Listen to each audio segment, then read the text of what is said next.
never die. Video games, movies, sports on the line. Your favorites carved in stone divine. It's all about your top four, nothing more. Rushmore show kicking down the door. Ranking the icons, the greats we adore. It's all about your top four, nothing more.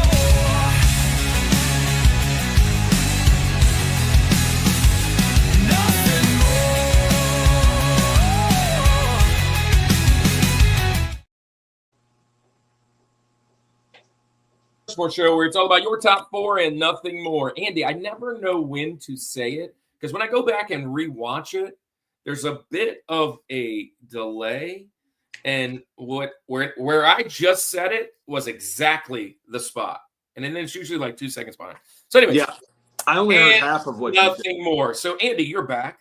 I'm Good back. You're back from outer space. So tell all twos of them. Where have you been? And what's that behind you? And what's going on? Yeah, I've been in Argentina. Thank you guys for all the support. People who have supported the missions trip for years. This was the 4th year going there. We got to go out there. We got to help plant another church. It's our 10th church that we've been a part of planting in Argentina over the last several years. And we got to see 150 first-time salvations that we know of, that we talked to, and we've been hearing testimonies kind of pouring in since then. So the number's higher than that, but when we were there for the 10 days, we heard of 150 first-time salvations. People are getting healed. People are doing Bible studies in their little village with these little Gideon's Bibles that we gave them, and we ate a lot of food. I put on some LBs over the last 2 weeks. Been off the keto train, but I'm back on today, or I've been back on this week. So we got a new guest. Yes. Hello, Cheyenne Miller, 3797. Welcome to the show. This little ditty, I guess. This little video is for you.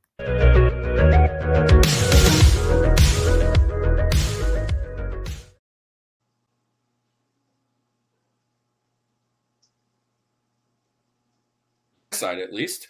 But hey, so Cheyenne, what that means is we call everybody the Summit Squad, who is a part of kind of our fandom, right? Kind of in the world. Who's the guy on the right? Well, you're right or my right, because my right is this way. And anyways, yeah, you're right. And that is your left should be to your right if your left's right. Good. Okay. Anyways, sorry, that's a dumb lyric. Yeah. So Andy's back, and Barry, thanks. Hey, Barry, I'm a shout out for you too. Don't go nowhere.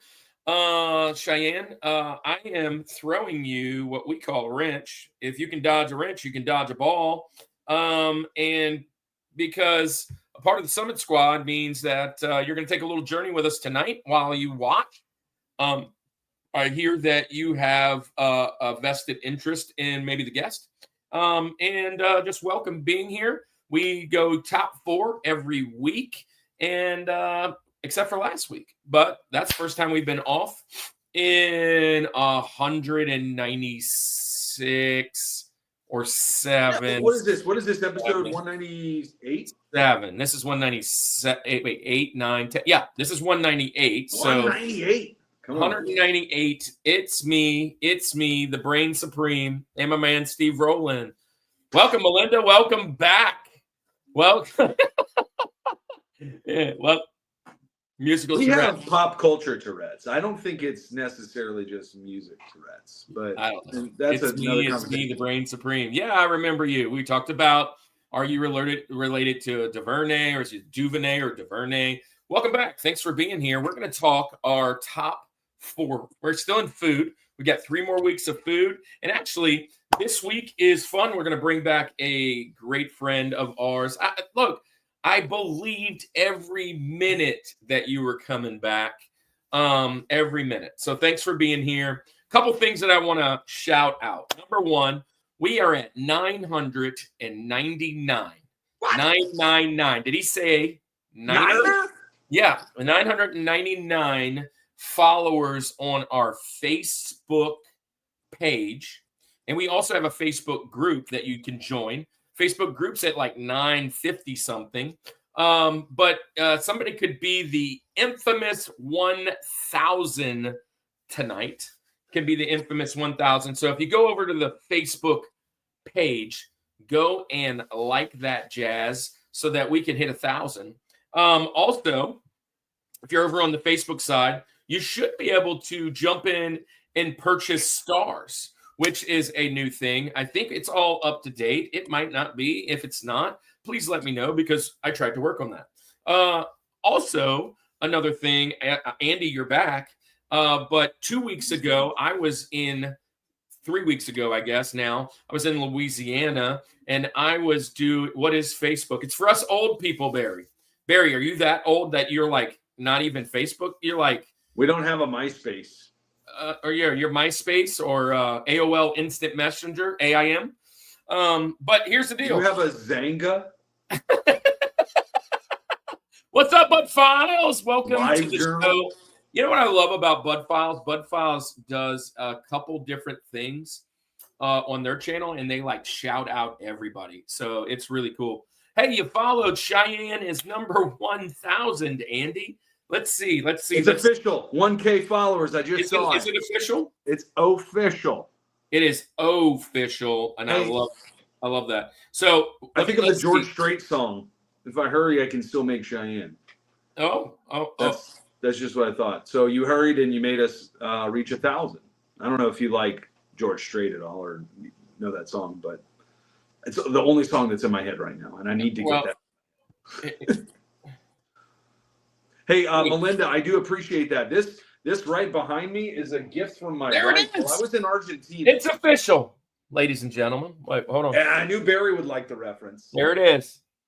Okay, there we go. Cheyenne, you like that. You like that song. Okay, but look, check this out. This was a gift. I came home from Argentina to this painting that my wife bought me. So that's what I was going to share. I didn't get to it. I was over in Louisiana, and I was at I was at St. Tammany Collectors Con. I am rocking the Louisiana Retro Con shirt. This weekend actually is Cajun Con, Andy, and we've decided not to go. Also, it is Game Central Station, which is funny. If Bryce shows up, he's going to be mad at me. He's going to be mad at me because Bryce is going to be at Game Central Station, which is right up the road from me, Andy. That's the one where I met Pac-Man the first time. If you remember way back like 2 years ago, it was not too far from my house. Well, Bryce is going to be a guest during it. And you know where Bryce lives, right? Yep. He lives in Charleston. Well, this weekend, my daughter is going to College of Charleston to a camp. I'm going to his place. He's coming to mine. We're going to miss each other. So, anyways, that's a couple things that are going on. Let's get the show on the road, though, before all 6 people. Oh, 2 weeks ago, I was down there and I preached at St. Tammany Collectors Con on Guardians of the Galaxy. And after I was done, it was a great message. Had about 25 people show up. It was just awesome. Had so much fun. When I was down there, I'm leaving, and your wife was working a lot of parts of the convention.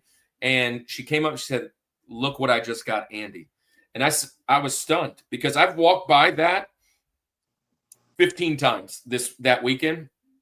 And I was going to take a picture and send it to you and go, "Dude, look how cool this is." And your wife's like, "I bought it." And she got a great deal. She got it for like a quarter of the price he was crazy. asking. Yeah, I know. And he signed it too. That's Felix Metzos. He's actually the same guy. And I got it down there somewhere.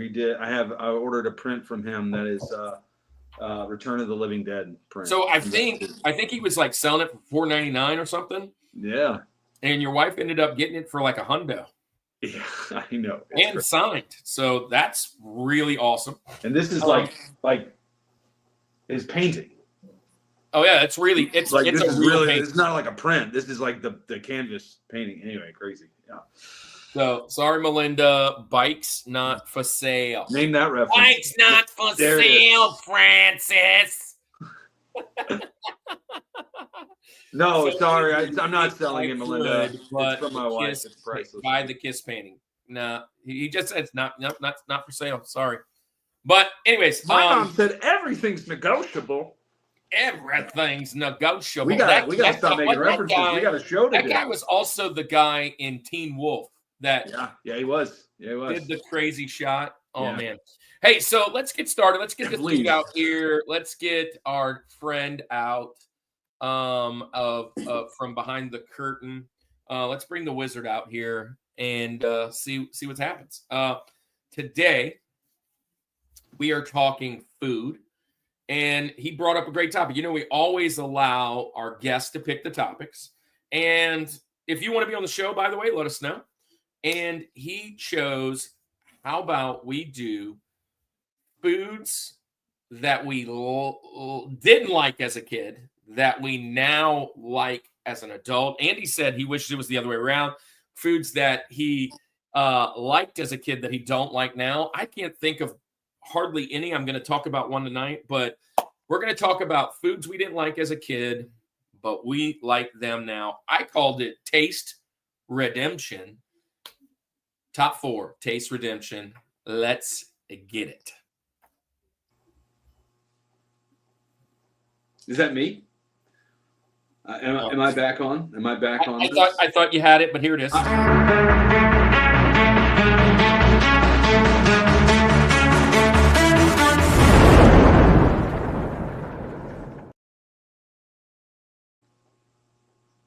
Looking at your cues, I saw you kind of moving your hand, and I thought, Sorry. maybe he's about to do it. No. And it didn't happen. Anyways, welcome to the show. Hey, well, look, why don't you introduce? Yeah. Because Justin is connected to me and the show because of you. Yeah. So you go way back in the day to the early 2000s. Take a trip. Almost the 1900s. Almost to the 1900s, but we're still early 2000s. Living in Covington, the mean streets of Covington, and got a new neighbor right across next door, and Justin Toups, neighbor and friends for a long time, fellow musician and friend, and a neighbor. You could probably do a better introduction for yourself, Justin. So let me just bring you out here, Justin Toups. Do yourself justice. There he is. There we go. He's here. What's up? Hey, So they know you were a neighbor. Another bearded friend. That's a prereq to Like be on the the apostles show. here. We're. I'm glad Andy's growing it back. Yeah. So. Yeah. All right. Well, hey, Justin, tell us how do you know Andy? What's the deal? Why'd you move to Covington? Why do you like food or didn't like food when you moved to Covington when you were a kid? Like, tell us all about Covington is known as a food mecca. We know that, right? Covington has been on diners, drive-ins, and dives before. Yeah, but not when we were growing up. No, not when we were growing up. Not at all. We didn't have much around there. there. The best food in Covington, and it wasn't because of the food, was the combined McDonald's and Blockbuster that we had right down the street. Yeah. Well, the Buttercrisp was always pretty good. Buttercrisp is good. I did It burnt down. I did enjoy it. Built, but yeah. Anyway. Yeah. The floor is yours, Justin. Talk about food. Talk about. So let's just do it this way. Let's give you a good runway. Justin, this is your second time being on the show.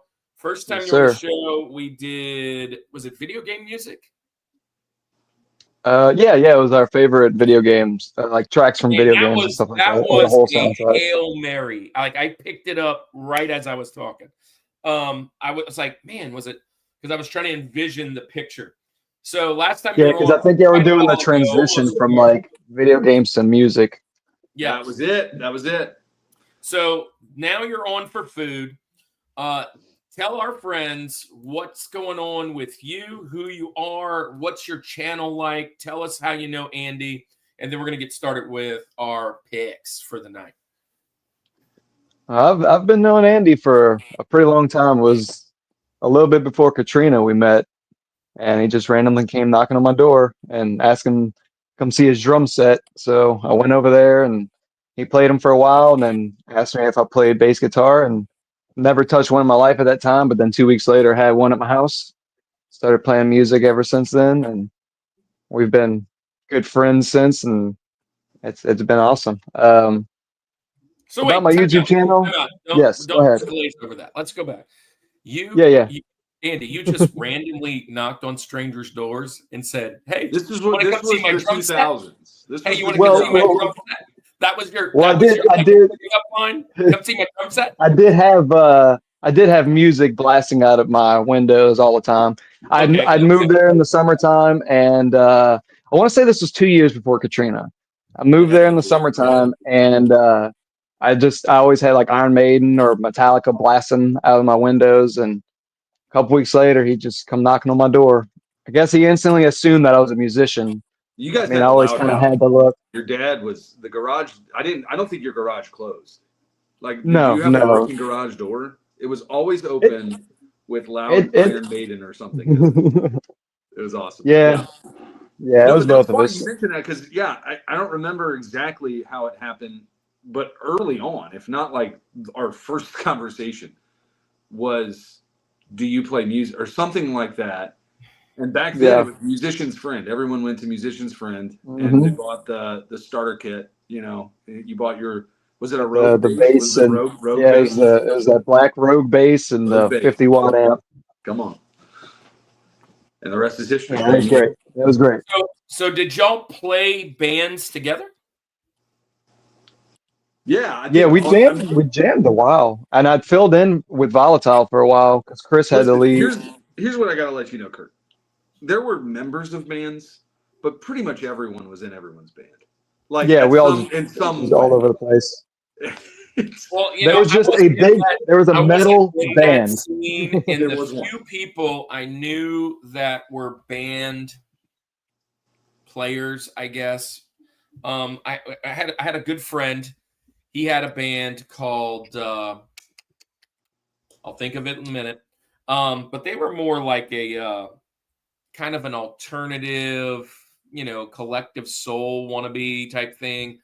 And I never saw them with other members. Like that's the only kind of band I think I remember knowing. No, Like yeah, so there were members for sure. Like when I think of that, but like not members, but like every time I saw them play, it was the same four guys. Is what yeah, I'm saying. there was I mean? jam sessions that were happening all the time, and like we were literally next door neighbors, so we'd play music Yeah. together. I mean, it was just easy to do that. So Kind of one of those things I missed out on.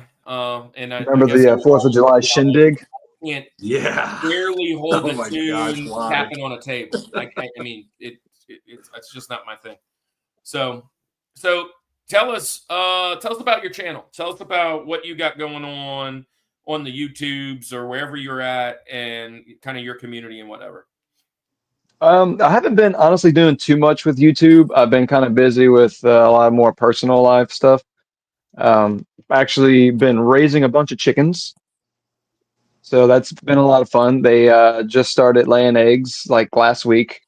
So Yeah. it's been cool to see them like Speaking of raising them chickens, from little tiny. Kenneth Bird is in the house. Heck, Oh, hey what Kenneth. Kenneth Bird has been here since day one. Day one, Day one. very first winner Hey, of wait, any prize. wait. Did we gloss over this comment? Not that one. David Ziegler in the house. What? What? Look at David What? Ziegler. Did How's I- it going, Pastor David? No, that literally just happened. Wow. What's up, chap? That's the old chappy right there. Come on. Yeah, Kenneth had I a just birthday glossed over list it. today. Listen, Pastor Dave, Chaplain Dave, my friend Dave. Dave needs to come on the show. We got to get David Ziegler on this. Dave is my guy, man. Dave is my guy. He was so instrumental in my first few months of going into ministry while I was like, what am I doing?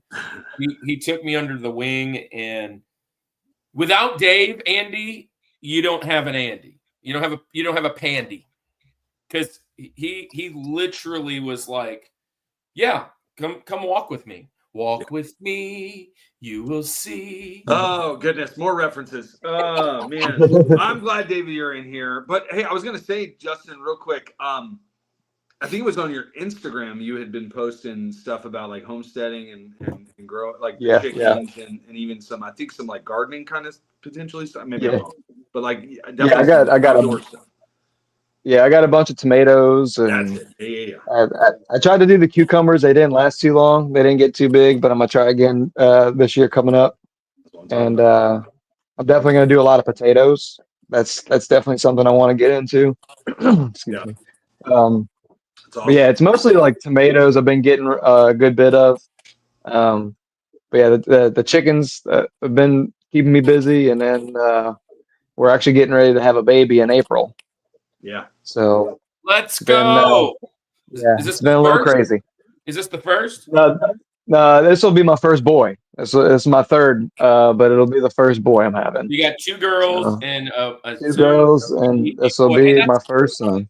hey that was my pattern of fatherhood. Well, I'm really good at making girls, so that's what I've got Yeah, all like. yeah. The third one was what you were trying for our pattern and it didn't work. Baby boy Toups. Do we have a name? Yes, it's You don't it's have to either going to share it if you don't be. want. Oh But no, we're fine. We're sharing it. It's okay. It's either going to be Lucian or Lucian. I mean, it's the same way. You can say it either way. And just for short, we've been calling him Lou. Nice. skip to my Lou. There I you go. like it. I like it. I like it. Hey, Good so deal. real quick, back to Lucian Matthew. Great name. Love that name. Back to Dave. Thanks for the kudos. Wow. Look, it's well deserved. Before anybody leaves, Cheyenne, Dave, thanks for being here. Thanks for being a part of the Summit Squad. I threw both of y'all a wrench. That doesn't always matter to many, but it does matter to us. That means you're a part of the Summit Squad. If you follow along with us, drop your favorite picks in the chat. Our list is about to start, and if you have to leave, no biggie. Share your list and make sure you hit the like button. That's probably the most important thing. If you haven't already subscribed, do that. But it's even more important to me that you hit the like button over the subscribe, because the like, if we get to a certain high on likes, it will keep pushing it forward to new friends. The subscribers is, I mean, it is what it is. So, so glad to be on with you, men of God. Hey, it's a blast. And like I said, Dave, if you'd love to come on the show, we'd love to have you. And we talk music, video games, movies, TV. Some right now we're talking food. So here's the deal, Justin. We are Yes. talking food, and our food topic of the day was food we didn't like as a kid, but now we like it. Yep. We need a criteria. Criteria is like, why are you saying this? Why are you going to tell us these four? I always use sports and video games because that usually relates with somebody. In the sports world, if I was to say Michael Jordan, Tom Brady, Muhammad Ali. Michael Phelps. Excuse me? Michael Phelps. Oh, Michael Phelps. These are all goats of their arena. But I will tell you, if I was to tell you a football mountain, even a quarterback mountain, Tom Brady wouldn't make mine. And there's reasons why it wouldn't make mine. So we need to find out where you're going, because it needs to make sense for everybody watching. So the criteria is important. And today it's probably even more important because we're talking about your childhood. So tell us a little bit about your criteria, your childhood, and why you're picking these. And then you can jump into our first pick of the day. That's Rosie for Roosevelt. So here we go. Tell us your criteria and then jump into our first pick. So the criteria I have for most of the food is mostly things that was either cooked for me or I would get in other places that I just didn't really care for. There's one thing on the list though that's just like a single ingredient. The other three are actual like either dishes or like a side or something like that. But it's just stuff that I've tried over and over as a kid or as like a teenager and I just did not like at all. But like once I became an adult, I guess started cooking it for myself. I found that I actually did like it. All right. So Roosevelt. What you about got? it. All right, so number 4, excuse me, might be kind of a weird one. Hamburgers. I Whoa. Yeah. As a kid, I did not like hamburgers at all. As a teenager, I didn't really care much for them. Like even fast food burgers, did not want any of that kind of stuff as a kid. I never liked it. Um, and honestly, it was mainly because my dad wasn't the best at making the burgers. I don't That's mean to throw him bad. under the bus or anything, but no, he can grill them really good now. Like he learned how to make them pretty good. But I don't know, as a kid, man, I'd never had a good burger until I was almost an adult, and now it's one of my favorite things to eat. I can eat a burger every day. Yeah. Yeah, All right. well, I was going to say that. So I I'm glad love. you're healed. I'm glad you're Yeah, healed. yeah. Yeah. Burger is like a part of my DNA now, I think. Like it's my Mhm. main group. Retro Cannon just showed up to share. I'll say this. That's his first pick. I love Retro Cannon in the house. So Yeah. Andy, what do you think about this? Because you've probably had a burger from his dad before. What do you think? Unfortunately, yes, I did. So listen, I love Mr. Ray. I really do. Okay. But I remember distinctly him lighting so he's gonna make burgers, right? Like whatever, he's gonna make burgers. And like we go over and it's like, Hey, Bill Keys. be like, Mr. Ray, the burgers aren't done yet. It's been like 3 hours. What are we doing? It would just stay like it was a whole day process when he was grilling. What's Like, up, you remember, RF? I was like, what? Yep. This shouldn't take this long. It's not low and slow. This ain't barbecue. What are we doing here? So I get when as soon as you said that jogged that memory, and I remember that. But I was also thinking, I was like, I'm trying to remember, like, did I ever have a burger with Justin? And I don't think I have that memory. So I guess you didn't eat burgers because there's No, plenty not of times I'm really. sure we had fast food together. Or we It was always chicken we lived sandwiches. neighbors. That's crazy. I, Burgers. I always We always went to Wendy's and I got the spicy chicken sandwich. Or if I went to Correct. McDonald's, I got the hot and spicy. Now, that's a different topic for a different day, but the hot and spicy chicken from McDonald's is Dude, possibly my number one chicken sandwich. wait, I don't even want to Sure. hear the Popeyes. 100%. hold on, time out. Is the hot and spicy deleted all across the world? It's in Louisiana. Because we don't have that, and that sucks. Oh, Dude, I went to Georgia. So yeah, Justin, hear this. I was in Georgia and I go to a McDonald's and I say, I need 2 hot and spicies, add cheese. Boom. I mean, it's simple order, right? yeah. What did you say? 2 hot and spicies, add cheese. And it's like took him a minute, and he's like, I can give you a spicy McChicken with cheese. I'm like, that's not the word I said.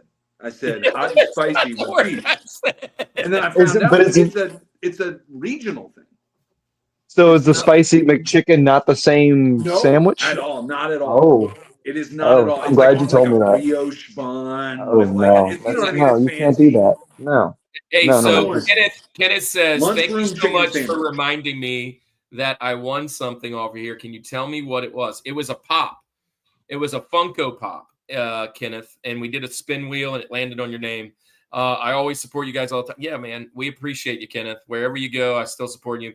We're so thankful. And also, let me go back real quick. Cheyenne says that burgers are a food group for sure. Bill Keys throwing the deuces. Dave says onions for sure. Yeah. And Bill says Cajun Con.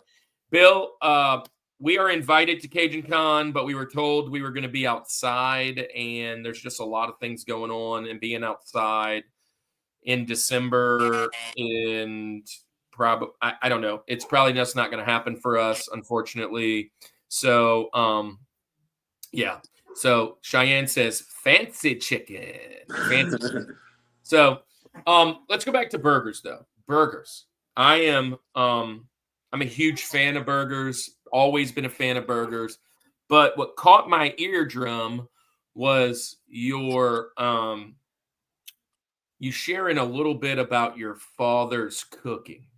And Yes. that's a good segue for me as I lean into my pick, right? So let me go with my criteria. My mom was the primary cook at my house. My dad absolutely cooked 0 things. We had a barbecue pit. I don't know if you would even call it a pit. We had one of those ones you put on the ground. It's just got like 2 little legs you pop out. he cooked a few things. My dad was okay on the grill. I will say I am a terrible grill master, mainly because we didn't have a grill as a kid like that. I wasn't taught. My wife does all the grilling. I can cook a little bit, but grilling's not my jam. But I love hamburgers. But anyways, when you go back to my mom was the primary cook, and she may or may not have been one of the worst cooks I've ever met. My on her dying bed when she passed away, and we all kind of sat around and shared stories of the old past, and everybody kind of said it. Mom's cooking was terrible, and thanks, Andy. Andy says Kirk's French toast is legendary. I do love to make breakfast. That's one of my specialties, actually. So, with that being said, some of the reasons that I picked some of the things tonight is because not necessarily because they were terrible foods, but my mom didn't know how to cook it. She was just bad. She cooked everything out of a box or a can. Everything was very cheaply made, and I only went to like McDonald's once every like 3 months. Right. And whoa, Dave throwing in a 2 bomb. Dave, you don't have to do that. Thank you so much. That's going to go. Actually, Andy, we're switching over to a new service. And the new service, we're going to pay for some of that with some of this, the new service. And we're taking the rest, and we're actually buying a big banner to do church at the conventions. That's what you guys have helped us purchase so far, is to moving on to our next type of thing. Anyway, so criteria.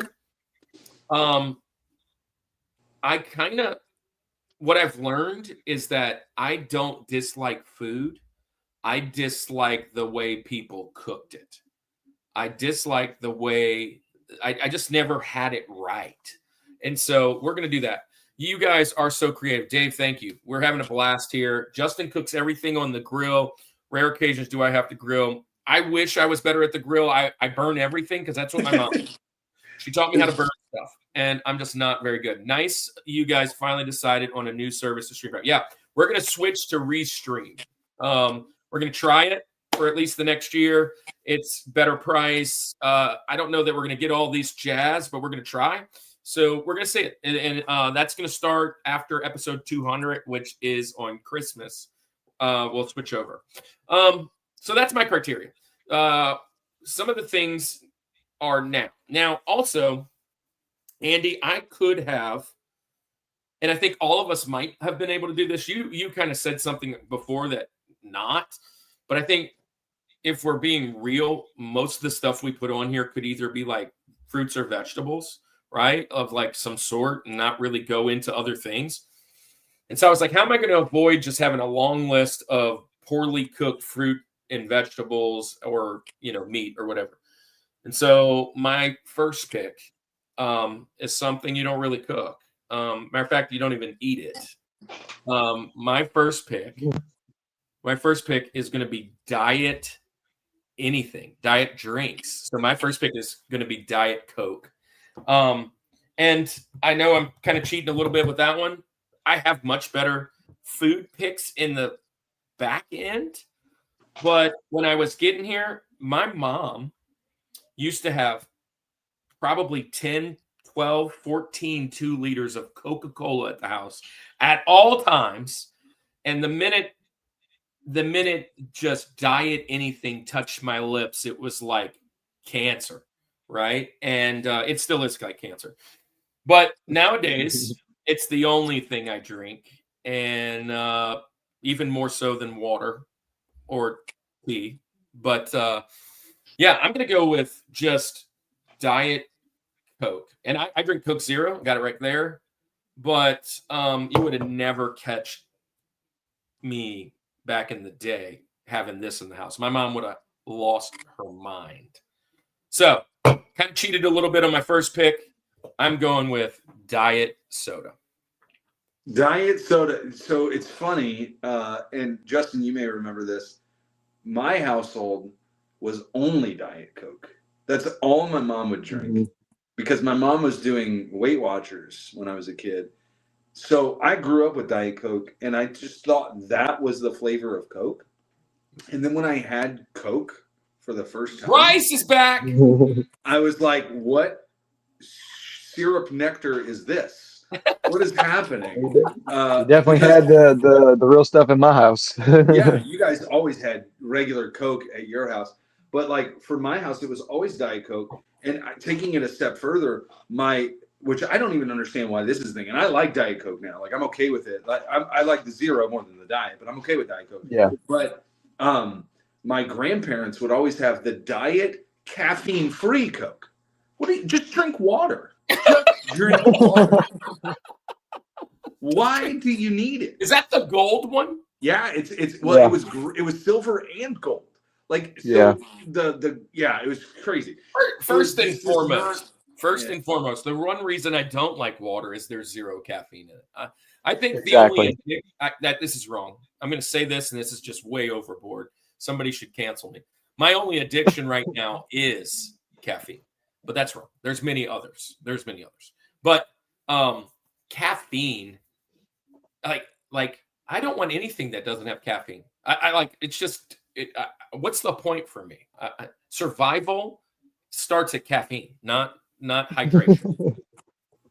Yeah, it starts at caffeine. What do you think about Bryce, diet? hey Bryce, before you Okay. go, make sure you say hello because I got something I want to share with you. I'll share it to you at halftime, so we don't slow it down. But I already did share it. So before you go, let's talk.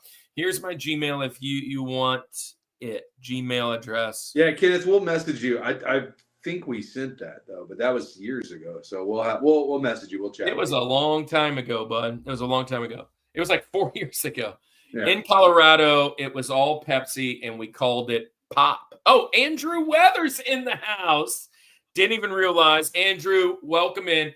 Andrew is a good friend. He is one of the best commenters ever at the Rushmore. Yeah. You got to set aside some time. He actually works for the CDC.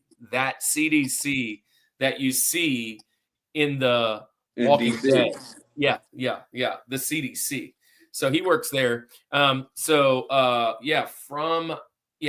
call it pop. We always called it Coke. I just called it what it was. I called it Coke, Sprite, Dr. Pepper. Yeah. That's what I called it. But Say the name of the drink you Justin, want. what is? I know you guys always said Andy, unleaded. What's another unleaded? quick segue of why I picked this is kind of props to you. You've been on the keto train.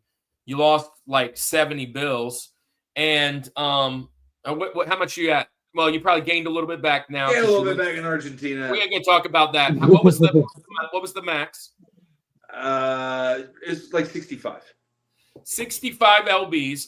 The reason I started drinking Coke Zero and other diety things was when I started keto back in the day. And so, like, I don't know, 10 years ago. That and now I prefer it. I actually prefer it. So anyways. Justin, what's your thoughts on Diet Coke? I know you guys were always the full flavor version, but Diet Coke. I'm not a big fan of Coke anymore. I'm more of a Pepsi guy now. But yeah, if I do drink a Coke, if I drink a Coke, I'd rather the sugar-free. Yeah. Not the diet. I don't like the diet. I like the You sugar-free. like Coke Zero. Yeah. Look, I love Pepsi. Yeah, Coke Zero. If it is at like almost freezing temperature. There's just something about a crisp, freezing cold Pepsi. I do like Now, my favorite is a Barg's root beer out of a glass bottle. Ugh. You got me. You sold me. I have. Oh, recently- Cheyenne. See, listen. Can I just share something with Cheyenne? She says beef stroganoff was absolutely horrible. There's not one of the things that made this list really hard, Andy, and we talked about it, was it's things that we did not like as a kid. Now we like them. This is something that I have really never liked in my life is beef stroganoff. And mainly because my mom made it from Chef Boyardee. Like it was like a hamburger helper. and I hated it. We had it so much, and I still like. It's one of those things I just don't like. Bryce, thanks for the raid. We saw it. I can't do diet anything, David says. You'll be here for halftime. I got something to share with you, and you're probably going to be upset with me. Don't be too mad, but I do have something to share with you. Oh yeah. Oh no. My mom just made it so much, and it was just one of those cheap things. What is Justin's YouTube or social? Well, his last name is Toups, and it's that backwards. So like Spuot or Spoot or Spout. Or, Yeah, Spuot. SPUOT. Yeah. So it's that backwards at that. But I will have it connected to the channel. Anyway, if you wait for a little bit. So Andy, you're up. Yeah, I like the Diet Coke pick. I like where you went there. My criteria, though, it was really difficult because here's the deal. You just mentioned I lost 65 pounds, and I've always been a big boy, and it was because I wasn't very picky with much food. You don't get a body like this by turning things down. Let's just say that much. So I've always loved food. I grew up in a family where food was a main deal. It was a big thing. Like everywhere we went, we were eating all kinds of different stuff. Like I was eating all kinds of stuff. As a kid, I remember going to my great grandmother's house and eating spaghetti for breakfast. And it wasn't leftover spaghetti. Here's the thing. It wasn't leftover spaghetti because I've certainly done that. She was making spaghetti for breakfast. You know what I mean? Like it was. Were you putting like maple syrup in it? Like no, like straight up like red sauce, everything, right? And then we would drink Coke out of those glass Coke cups. Like there was no water; it was only Coke. So we had Coke and spaghetti. Anyway, that's why I had to get to a point where I needed to lose 65 pounds because that was my life. So I've never really been a super picky eater. There's certain things that I didn't really care for as a kid, and I've got my 4 here. That I'm going to share today. And there's kind of specific reasons for each one of these things. I had to really think outside of the box with some of my picks. But my first pick, my Rosie. Oh, and let me say this too. I know people are going to put vegetables out there. I've always loved vegetables. In fact, I've always been more of a vegetable fan than a fruit fan.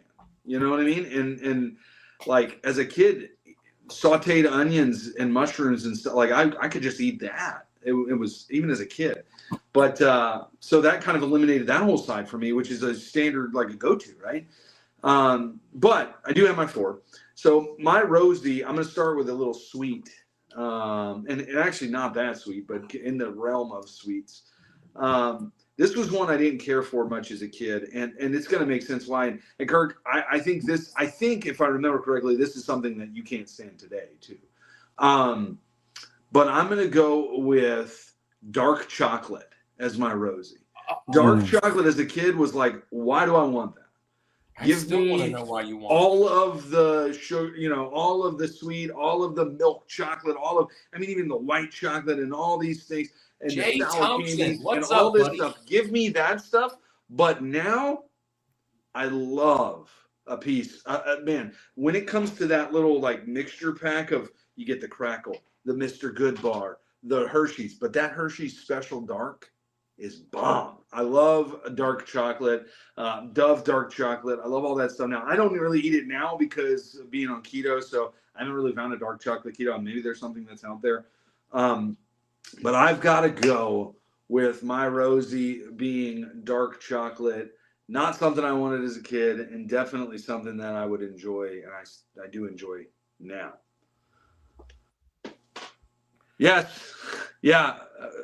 There's a lot of interesting stuff about Gene Simmons' mom. Real quick, yeah. Jay Thompson, thanks for being here. What a great list. I do want to reflect on 1 or 2 of those.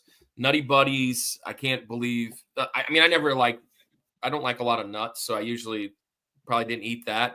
That might be something that could show up on my list. But ketchup on anything but burgers, fries, onion rings. This is a fun story. This week, new kid shows up to school. He's Middle Eastern, if you will, just a kindergartner, just really not knowing where to go, what to do. And he brought his own lunch. And usually I do lunch duty. And one of the things they ask you to do is like open the chocolate milk and the juice and all that. And then Mr. P, can you get me some ketchup? Okay. So I'm like, cool. So he heard some kids say, give me some ketchup. So he's like, can I have some ketchup? Cool. I bring it to him. He's got his own food. He literally opened it and poured it all on top of his brownie. And, Oh no! And ate that joker like it was, dude. And he just didn't know. He didn't know what. I was like, I don't know if that's where you want to put that. And he's like, just going at it. I'm like, No. And he's got to grin and bear it, right? Because he's just grin and bear it. Like, so, anyways, dark chocolate, not a fan. Not a fan. Never been a fan. Don't really understand it. One of the reasons, and people look at me kind of crazy, I love chocolate chip cookies, but if you use the wrong chips, You don't like semi-sweet. Semi-sweet or dark. If it is not milk chocolate or whatever, I'm mad. I'm like, I bite into it and I'm like, this is good, but you ruined it. Matter of fact, just I agree. There. Same way with them cookies. Give me just a cookie. Like So Justin, you're not a dark chocolate fan either, then? No, I mean, it's not horrible, but I would definitely choose the milk chocolate. I didn't like it at all as a kid. It's a lot more tolerable now. And here's the other thing. I'm not saying that today I prefer dark chocolate over milk chocolate. I'm just saying as a kid, I definitely didn't like it. And this is just one of those things I never have liked. Actually, you know, the only thing I really like semi-sweet or dark chocolate in, the only thing that I can think of is mint chocolate chip. Dude, let me tell you what. Have we done? I feel like we've done this. Movie theater snacks? No, we haven't. We need to. Snow caps. Snow caps are banging. Love me some snow. I love the snow more but those are semi-sweet. I love the snow more than the cap. Dark chocolate, love it. Yeah. I think this is when you know that you're old. Only old people like dark chocolate, Andy. Only old people. Well, look, Dave says dark chocolate. You know what I'm saying? Just the older generation. You got to get with look. If Dave Ziegler likes it, I think you should learn to like it. Bryce says it's growing on him. Come on, Bryce. I've never had snow caps. To be honest, Cheyenne says it is an old person candy. It's like ordering spice drops. You know, spice drops. You know what I mean? That's another old person thing. That's what I'm saying. Orange slices and circus peanuts too, Andy. I was about to say, I love the circus peanuts. I love the circus peanuts. They're atrocious. Yeah, those are the best. Absolute worst thing on earth. They deserve to burn. Anyways, hey. But I don't think they can. Listen. Next year, this is how we can get a food topic in. Next year, during movies and TV, we'll do theater snacks. Absolutely. We'll find somebody that wants to do theater snacks. Come on and do theater snacks. I can tell you what's not on mine. Snow caps. Snow caps would make it the other one I'm about to say. So, anyways. Dark chocolate, that's where I'm starting, yeah. You are up. Justin. This time you don't have to give us criteria. You can just jump one in. Our next pick is Thomas Jefferson. We love to call him TJ Jazzy Jeff. So, TJ Jazzy Jeff. And what's your third pick of this mountain? Well, it's pretty funny that Andy was talking about spaghetti on the last one because my next choice is spaghetti. Yeah, that's another one that I just did not like at all. My mom cooked it almost every Tuesday, but she'd always make like something else on the side for me because she knew I would not eat it at all. I wasn't tacos every Tuesday for you. It just no. She would do tacos every now and then, but I don't think we did on. I'm pretty sure Tuesday was our spaghetti night. But yeah, it wasn't even just really spaghetti. It was a lot of pasta in general. I wasn't a big fan of. But spaghetti was number one. It was just not for me. It was too sweet. But now when I cook it, I love it because I like more of a peppery sauce. Or it doesn't have to be spicy, but I just like something more Oh, just I guess like I said, more peppery, and Yeah. because a lot of red sauce is a little too sweet for me, or it gives me like reflux. And even as a kid, I found the taste like I didn't like SpaghettiOs and like Chef Boyardee stuff. Like I didn't like any of that kind of stuff either.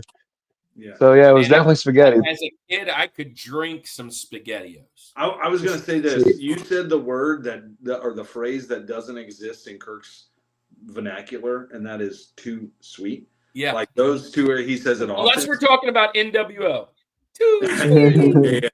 Yeah. But I it's get it. almost So like did your mom too add much sugar fun. to the sauce? That sounds like too much fun to me. Yeah. That's Did your mom add sugar to her sauce? Do you know, or is it just like the tomatoes in general are too sweet? It was probably just the tomatoes. I'm not sure. I know some people add just sugar. My great grandmother would add sugar to her spaghetti. Look, Andrew Yeah, I'm not says really Wednesday sure. was spaghetti before Awanas. And Cheyenne, he makes me make the spaghetti now. And Dave says, when I was a kid, dark chocolate was only on covered cherries and almond joy. Two things that I do not I was like. gonna say you're not helping this old person candy. I don't like chocolate covered fruit. I don't like it. Yeah, Cheyenne, And you're usually right. because it's dark chocolate. All right, so Cheyenne's right. You have to. You don't want to you're not putting a cup of sugar in your sauce. It's just a little bit to kill the a little bit of that acidity out. I love spaghetti. It's one of my son's favorite meals, and this is one of what I would consider my specialties. My wife, everybody here makes it. My daughter can even make it, but usually they're like, "Dad, can you make your spaghetti?" I was just home this past week for Thanksgiving, and on Black Friday we went to Andy's house. His wife made spaghetti, phenomenal. We came back and had spaghetti again. My family loves spaghetti. It's a big deal. What I love to do, Justin, is I love to chop up the onions, chop up the garlic, do all that fresh, and then kind of saute that. And then what I don't make my own sauce. Obviously, I'm going to go pick a sauce. I'm not that guy, but I will go get the sauce and I just doctor it up with a lot of vegetables and whatever. And there was a time that I had put just a dash of sugar in, and my family, because that's kind of how we grew up with it, a little bit sweeter. My family rathers it like you do, much more hearty and much more on the peppery side, that kind of thing. Yeah. So I don't ever add that anymore. But yeah, I love spaghetti. Now here's the key. Here's the key. Everybody on the panel and anybody in the chat, depending on what house I showed up when I was a kid, depending on what kind of noodles I got with that. Now that changes everything. If I go to my oldest sister's and it was angel hair. If you were at my mom's, it was the regular noodles. If you went to another different sister, it was like the little cone things. And then you go everybody just kind of makes it different. For me, I'm usually standard regular spaghetti. But spaghetti is the noodle. Yeah. That's the crazy thing. That that is should right, be what right. it is. If it's a different noodle with the red sauce, it's no longer spaghetti. Exactly. You took away the spaghetti. But anyway, that's rigatoni. Rice says, "Love y'all. Y'all are awesome, my family, dude. You're a part of this family more than anybody." The swirlies. Now, Justin, I'm trying to jog my memory every time you're bringing these up, especially if it's you're with your parents, and I don't recall spaghetti, although I'm sure I had spaghetti at your house before if it was a normal thing. But was it your family that would make this? Your mom or someone would make the stuffed shells, the big shells, and they would put, or maybe there was some that I had as a kid. No, my mom did the spinach and artichoke dip. Yeah, that's what my mom always did. She did that, and then I think they always did the roast and stuff like that. Yeah, oh yeah. I'm not sure. I don't know. I think maybe it was someone else that had. I remember having that as a kid, and I don't think it was my mom. But anyway, I do love spaghetti. I'm a big fan of that. Absolutely love spaghetti. All right, so I love it now. I definitely like it now. So I'm gonna jump in, and I wait. Let me make sure I'm picking the right one. because my last three, well, my next two could kind of go either way. Let's see how I put them on my list. My number one is by far my number one, but I will say my last few are all foods, kind of like you, Justin. Oh yeah. I mean, this could go either way. This could definitely go. Yeah, I'm gonna go with this one now, because So, I'm gonna come in with we're talking Justin. We were talking that and Andy, you had mentioned earlier. You said you could probably do better if you flip the script. If you talked about foods you loved as a kid but you hate now. Well, I'm going to tell you one that I loved as a kid but I hate now. And the reason is because I love the result that it is now, if that makes sense. Like you flipping the script. When I was a kid, I ate zero pieces of meat that weren't hockey pucks. Like literally. So my next pick is going to be any meat that was cooked below well done. I love rare, medium rare, and I hate well done steaks, well done burgers. I literally like my phone. That's kind of how I wanted it. I wanted it like burger jerky. And that's because I really only knew my mom's cooking, like you said, Justin. And I had to eat it. So that's just what I thought was good. So I'm going with my new pick because I would have never eaten this without my wife. My wife kind of forced me in. I'm going with medium or medium rare cooked meat. That's my next pick. So those are the burgers that Justin's dad was making. Yeah, hockey puck. We used to call them hockey pucks. That was perfect. Yeah. But it's with anything. It's with steak, pork chops, sausage. I wanted that good old, like I wanted to chew the grill pieces that were attached to it.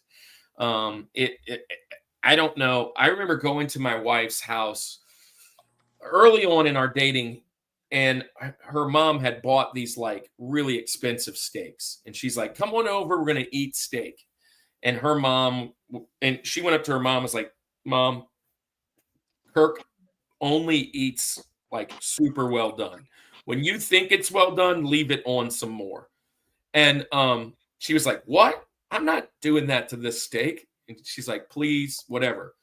So she put it on, like she started the fire on and put mine on. Came back later, like minutes later, like while later, put hers on for like a minute and some change and took all of them off. And I'm sitting there like cutting it with a chainsaw.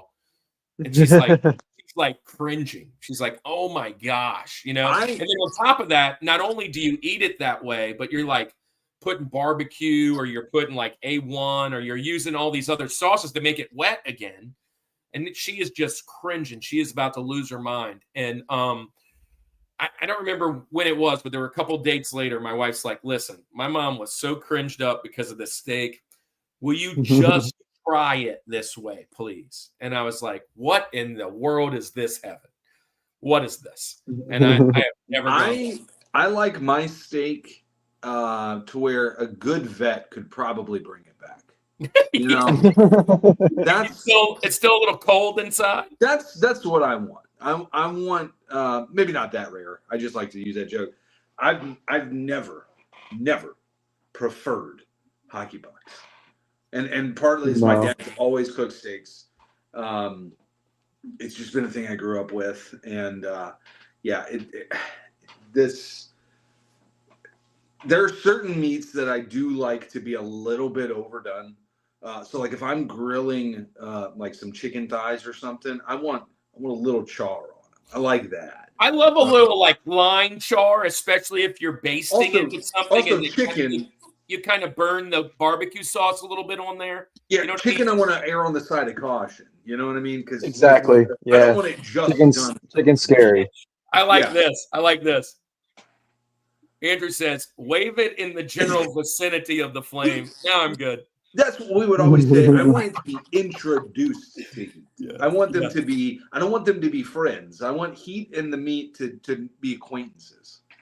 Cheyenne says crispy. She wants the meats to rest for a bit. It's not if Yeah. it's not. Wait, hold on. Let me read this.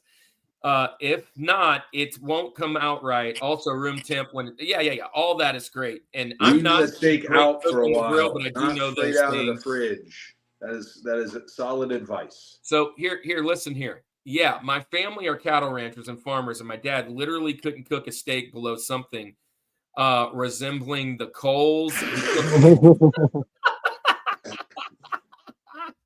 What's up, Prime? Thank you for coming in, Prime. Hey, everybody, we love Prime.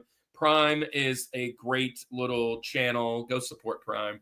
Prime is a part of this family just as much as anybody else. Thanks, Prime, for being here. Yeah, there it is. Hey, Bryce J. Dub, how are you, Bryce? Hey, so Andy, yeah, no, I used to like hockey puck meat. I don't like it anymore. What's your next pick? Yeah. So this one's going to be kind of strange because it's not even necessarily that I hated it. The problem with this thing was that we had it way too much, and I just got to a point where I was essentially boycotting this. And there was a while where I wouldn't eat this. My family, it's funny. It's when I moved out of the house, was about the time when Pinterest became a big deal. And my mom started making all these dishes when I moved out. And part of it is that there was one less person she had to feed. So I totally understand that. But she started making things that I'm like, we never had this growing up. You know, like you're cooking nice now. What's going on? Like I remember having box dinners and stuff as a kid, like no problem, and not complaining about it or anything. But like, hey, Justin, you remember like band practice nights, we would have meatball subs all the time. Like it was just crock pot meatballs. It was just whatever, and it was fantastic. But my mom started making meat pies. But prior to that, when I was there, one of the things that we would have consistently, I just remember this, and I got so tired of it that I just stopped. And nowadays I'll eat it again. There's been enough years, but it was a rotisserie chicken. Oh, my mom would go because it was easy, and I get it as a parent. Oh, dang, we didn't take anything out of the fridge. Let's go stop by Rouse's or Walmart or wherever and get a rotisserie chicken. It's cooked, it's ready, it's hot, it's good to go. We can just quarter that sucker up and we're good. And it was good for the first little while, but at a certain point I was like, Mom, this is like the third rotisserie chicken we've had this week. What's you know? And it was and at a certain point I got so tired of it that I would stop eating it. And so much so that this actually developed my one of my favorite foods that I actually had growing up, because it was what we would have on the side of rotisserie chicken, but I would only eat that. And that was buttered rice. But I'm not just talking about rice with some butter on it. I meant yellowed rice. Like there was so much butter in this rice that it was changed colors. I would eat that on the side. That became my meal every night that we had rotisserie chicken. So I stopped eating it. I hated the rotisserie chicken for the longest time. And now here, we don't necessarily go get a rotisserie chicken to like eat it as our meal very often, if at all. But there are certainly times that we're getting, it's like we're making something with chicken salad or, you know, something like that. It's like, yeah, I could spend all the time to make all the chicken, or I can just go get a rotisserie chicken and I can debone it and we're good. It's all good. So we've used that plenty of times for that. But yeah, it's not, again, that I've ever hated the taste of it. I just hated the frequency at which I had to taste it. I think that was what the problem becomes. So rotisserie chicken is going to be my TJ Jazzy Jeff. This you guys have some really, really good picks because these are all foods I love. My favorite thing about a rotisserie chicken, this is what Brittany does now, and maybe your mom did this back in the day, Andy. My wife will go and like Sam's will have these things like 2 for, I don't know, let's just throw a number out there, 2 for $10, right? And so she'll pick 2 of them up and we'll pick off of one of them. And then before we put it away, we like debone the whole thing and make a bag of chicken.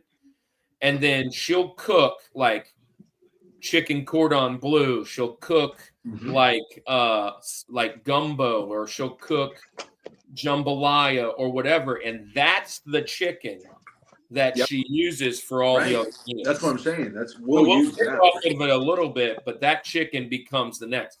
My favorite part about a rotisserie, there's never a time that I can think of that I hated rotisserie chicken. Sometimes they're too dry. But my favorite part of the rotisserie chicken was the skin. Yeah, come on. The skin. Oh, for sure. Not the skin on the bottom side, though. It's all like gooey. It's like gelatin. Yeah. Like that's what they make Jello from. Yeah. Yeah. Chicken Jello. But like on the end of the wings, that is so gross. Wings, that little bit whatever is at the end of that wing. No on the like the part of the wing no one eats. Wait, speaking of that, we can't glaze over this. Andy, did you see this? Let me scroll back for a second. That just reminded me of something. While I'm looking for it, Justin, what do you think about a rotisserie chicken? I'm a big fan. I do the same thing like Andy said. What I like to do is I take it and I break it up and mix it in with like some cream cheese and other nice seasonings, and I put it into like tortilla shells, like wrap them up, throw them in the oven, and then they come out little rolls, and just dip it in some cheese or something. Andy, here it is. We've talked about this on this channel ad nauseum. This was a red flag. It flew up, and we glazed over it. I wanted to come back, and I almost forgot.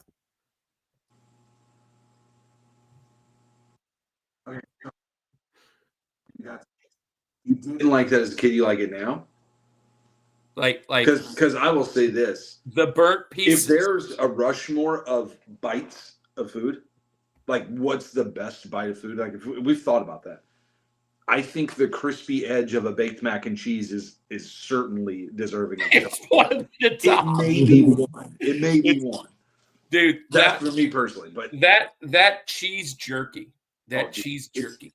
There's something happens. It's gross. That cheese jerky is just phenomenal. Is that a pregnancy thing? Is that just like that's always been a thing? You don't like the crispy top on the?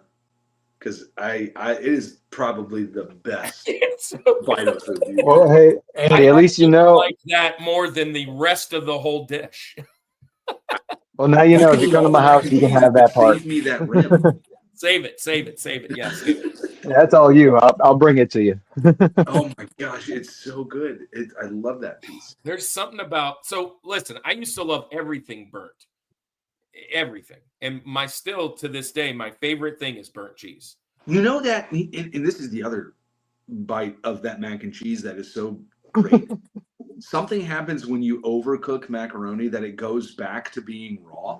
You know that edge piece where you're like, how did this go through all of this and it's still raw spaghetti? Look, raw she says noodle. never.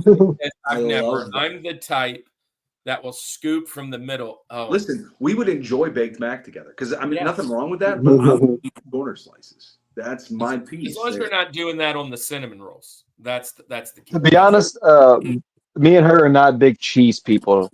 We don't do a lot of cheese. Okay. So as is the right on time, as is the gooey middle of like Andrew, it was like synergy. But that's the opposite. Roll, the crispy edge of the brownies as well. Cinnamon rolls have an opposite science. The center is the main piece. The outside edge. Exactly.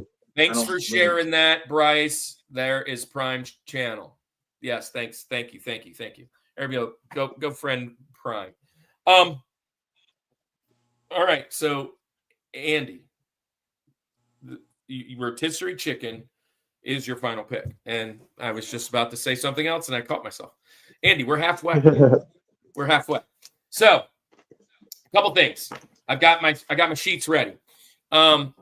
Bryce, I know that this weekend is a big weekend for you. Congratulations. You're going to be at Game Central Station. I want to make it to Game Central Station. I want to hang out with you, Bryce, so badly, but I can't. I can't. And I know you're going to be mad at me. But guess where I'm going to be, Bryce? This weekend. This week, yeah, it's going to make it worse. This weekend, Bryce, I will be in Charleston, South Carolina. My daughter is going to the College of Charleston for a softball tryout.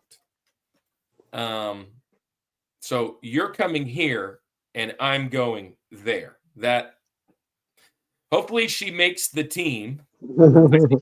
Hopefully this is the final team that we get. Like hopefully they help, and then I'll come hang out with you all the time, Bryce. I'll come hang out with you all the time. Actually, on Saturday she's going to be there.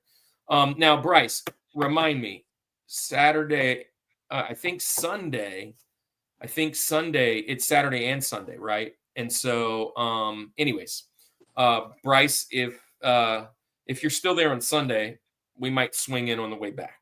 Hey, but real quick, let's not gloss over that. Carson this recruiting process is a thing that's happening now, and she's like ranked what in the country? Like something stupid high. Her last different rankings. Her last ranking. So she's been ranked in a couple different places since seventh grade. Right. She's been at the highest. She was ranked the 9th best infielder in the nation. Come on. At her lowest in since seventh grade, she was at 69th in the country. Listen, I think right now she's in the ballpark of the mid 30s, is what I would say. That's crazy. And I will say this: she's probably the highest ranked player that hasn't signed D1 yet. There may be one or two others. So I think it's coming. It's coming down the road. And I really like our chances with Charleston Chew. So, anyways, so Bryce, I just wanted to share that with you. But if she makes it, dude, I'm going to be down there watching her play all the time. So we get to hang out. Here's a couple things coming up next on the forefront. This weekend is also Cajun Con. That's one of the reasons I'm not going to be at Cajun Con. I'm going to Charleston and then hopefully Game Central Station. Andy potentially might make it down there to just visit and check it out. But we were invited to be a part, and the only thing that was available at the time was an outside tent. It's kind of December. The weather's going to be cold. I don't know that it's a great idea for us to make the travel. But I did want to see Cajun Con. Cajun Con is going to be humongous. There's like almost 100 different celebrities, including wrestlers and horse, whatever. If you're in the Gonzales, New Orleans, Baton Rouge area, it's going to be in Gonzales this weekend. Go check out Cajun Con. It's going to be really awesome. But our next convention, I think, is this one, Andy, which is Peloton. Can you zoom into me, Andy? I can. Is this one, which is Peloton, right? And Peloton is our buddy's Corey. It's his convention. And guys, go support Peloton. It's a smaller convention. And we'll be there. Andy will be there, probably preaching. I don't know what the thing is. I can't remember. Andy, I think it was America's 250th. Yeah, America's 250th. Yeah, and then the next one that we'll be at is probably this one, maybe. We're going to be at both of these, but I think that I'm kind of confused on what Davey's got going on. If there's just this, we is probably will be at Davies Con. Yeah, so we're going to be at Davies Con, which is Louisiana RetroCon. This is called Morgan City Con, February 28th and March 1st. That's probably the next one. Preaching, we were at St. Tammany Collectors Con. This last one, I preached on Guardians of the Galaxy. Please go watch it. It's on, and you can go watch it. It's awesome. Let me just say this: even if you're not into that, Christian, check it out. It's just give me some feedback. What do you think it's like? And then what else we got? So we've got we got to do some we got to pay some of the bills, Andy.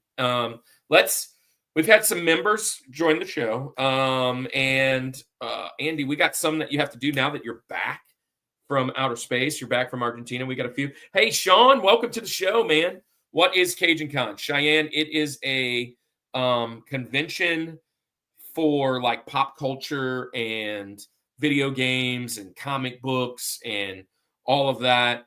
And the convention is packed, loaded with celebrities that you can meet. The guy that runs Cajun Con is the now voice of Scooby-Doo, Scott Enos. And we were invited to be a part of it, but I don't think it's going to work out for us this year. Maybe next year. But it's going to be a great convention. It is Andrew. Thanks. Good luck to her. She is ridiculously good. College of Charleston field is great.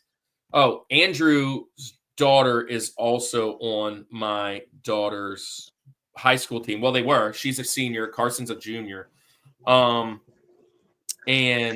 Andrew, thank you for saying that. He said that she's ridiculous good. She broke like 4 records this year. She broke the highest batting average in the history of the school, the most doubles in the history of the school. She tied the most doubles in the history of the county, and she tied the most doubles in a game this year. So she's pretty awesome. She's a pretty amazing kid to boot. She's just an awesome person. So thanks for that, sharing all that. Also, Kirk, you gave me a heart attack. I thought I was in something serious. Of course, bro, I don't want to ever, dude, you'll never be in trouble with us. I just knew that you would probably be a little upset with me. Not really. I know you get it. But what are the odds of me going to Charleston the time that you're coming here? I've never been to Charleston, but it is one of the schools of about 5 that have shown some interest. And hopefully she nails it. I would be ecstatic for her. Ecstatic. Oh, believe me, I've been back in the gym this week. Oh, Andy, welcome home. Yeah. So, Andy, let's pay the bills. Let's do a member, and then let's also share a culture box back to back. Let's do culture box right after that. Culture box are our friends, our Christian creator friends that we're kind of in a group of friends, and then we'll do our coffee. Let's do all 3 back to back to back. Here we go. Well, I think it's fitting. Let's say we've been chatting with him. Check out Bryce JW, one of our favorite members of the Summit Squad. Bryce JW is a full-time content creator, collector, and streamer, spreading kindness one video at a time. From epic Geometry Dash runs and Nintendo streams to game hunting vlogs and podcasts, Bryce leads the Anime Armada, a welcoming, positive community for gamers and geeks of all kinds. No hate, just heart. Join the crew at youtube.com/@BryceJW.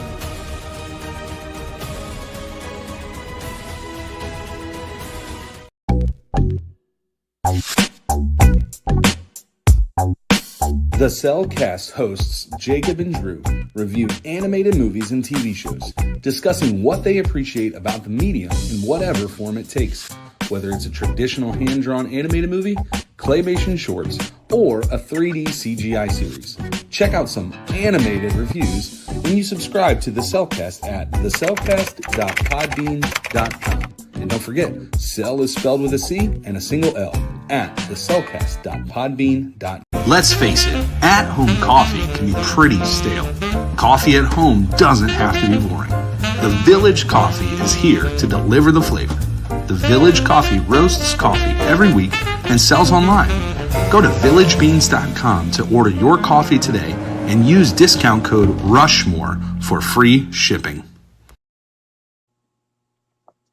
Nice. There you go. There's all our bills. The last thing I wanted to share, and I couldn't find it while I did bring it home with me, and I don't know where I placed it when I brought it back. But if you go to right up here, or right here, this, if there's one of them. But here is this QR code. I'm trying to think what it's called. Will bring you to our new website. It's a website that I've been working on for a while. I got to do a couple little updates and changes. It's got all the conventions we're going to be at. It's got all that. But if you go to the ministry tab, there's a section there that is here we go.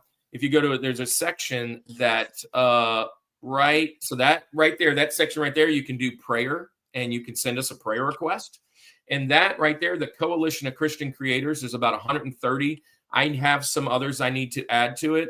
I'm printing those out to hand at conventions. So if you ever want to follow a bunch of really cool Christian creators, they're all in there, man. And that would be awesome. So let's get back to the show and kind of get on this list. Justin, you're up. This is Link, number 2 on the mountain. What is your second favorite food that you used to hate when you were a kid? So this is the one that I talked about. That's just going to be a single ingredient, and it's tomatoes. I did not like tomatoes whatsoever as a kid growing up, even as a teenager. Honestly, mostly through my 20s. It wasn't until I met Cheyenne and she made a dish that had tomatoes in it, and I fell in love with it. And now I can't have a burger without tomatoes, and now I'll eat like a BLT sandwich and everything. And it's just crazy to me that I didn't like them before, but now I absolutely love them. It's one of my favorite things to eat. Nice. So Man. not only do you like a hamburger now, you like a hamburger with tomatoes. That's like double. With You like a tomatoes, yeah. hamburger with tomatoes, and now you like spaghetti that's made from tomatoes. I think I'm seeing a recurring theme here. Seeing a bit of. I will say this: I still despise ketchup. Yeah. Ketchup to me is the worst edible thing on this planet. Whoa! You can ask Andy. I have hated ketchup my entire life. I think so. Is it sweet? Is that what we hate? We hate sweet things. I don't really know what it is about ketchup. I don't like the smell, the taste. All it's got going for it is its color. I like red. And in the 90s, I will say this. Sweets. If you have a bad ketchup, like a really cheap one, especially if it's been out for a while, but a really good ketchup. I mean, there's not much wrong with a good ketchup. Matter of fact, the only thing I can eat that has ketchup in it is the cane sauce. I put ketchup. It's masked, yeah. On my tacos. Now that's wild game, but that's no. I'll say this: that's too much. What do you do with French fries then? Or do you just avoid the French? Like, do you dip it in something, or are you just doing a different? Yeah, it's kind of weird. I like to dip my fries in mustard. No, that's not weird. I like that. I'm cool with that. All right, so I will just share this. Tomatoes is the first one today that's on my Benjamins that's been mentioned. Wow. So this is my first Benjamin off the list. So I'm doing good right now moving forward because tomatoes is something I hated as a kid. I still dislike certain ones certain times. Like I don't like tomatoes when it's a big thick chunk. I don't like a tomato sandwich. Like with people that are like, yeah, I want a BLT. Nope, that's not enough meat for me. My wife loves BLTs. I do love tomatoes on my sandwiches, my burgers. I do like, obviously, spaghetti and sauces. Like when you get a salad and you get those little cherry tomatoes, I don't like that little burst of whatever it is. I'm not a fan. I don't like cherry tomatoes. No, I'm not a fan of those either. I'm not a fan of that kind of stuff, but I do like, a fairly thin, not like paper thin, but a fairly thin slice or two on my burgers and in certain places. Green tomatoes, those. And a fried green tomato. Let me tell you, I never even had one before when I was a kid. If I had them, I wouldn't have liked them. I love them now. I love them. That's usually that if that's on a menu for like a side, we get it. We get it.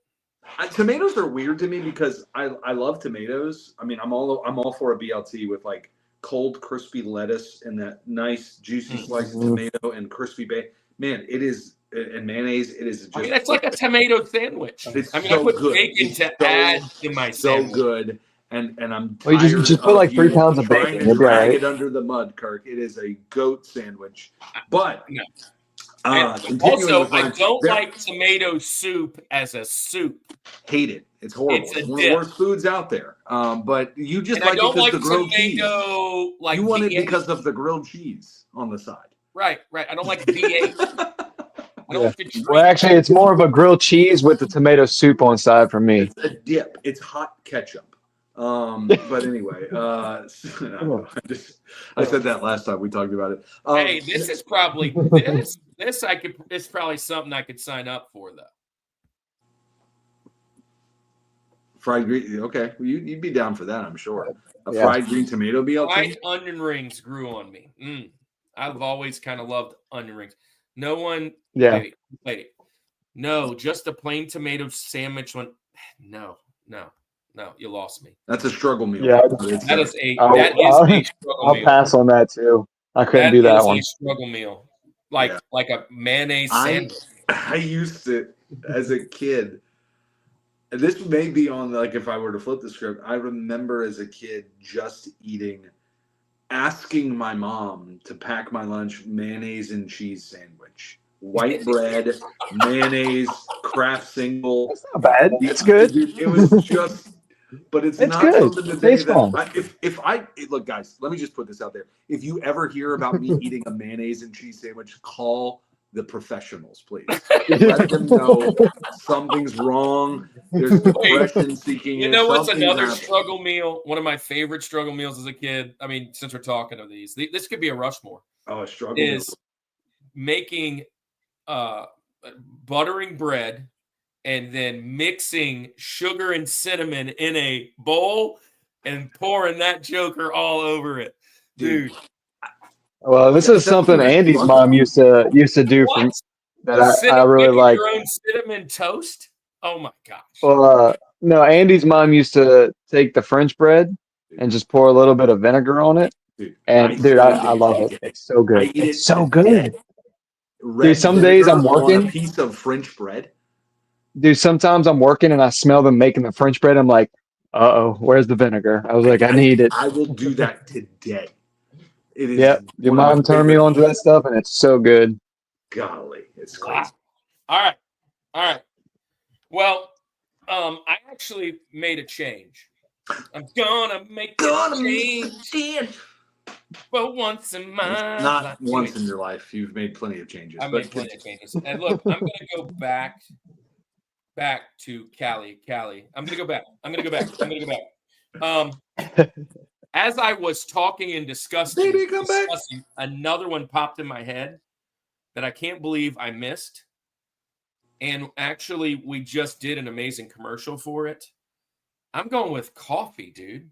100 percentile. I forgot coffee. I thought I was going to have one drink on here today, but I hated just the smell of coffee. The only thing that I liked was when I was a little kid, my dad, and I've mentioned this before, my dad would make buttered toast and he would cut it in like strips and he would dip it in his coffee and eat it.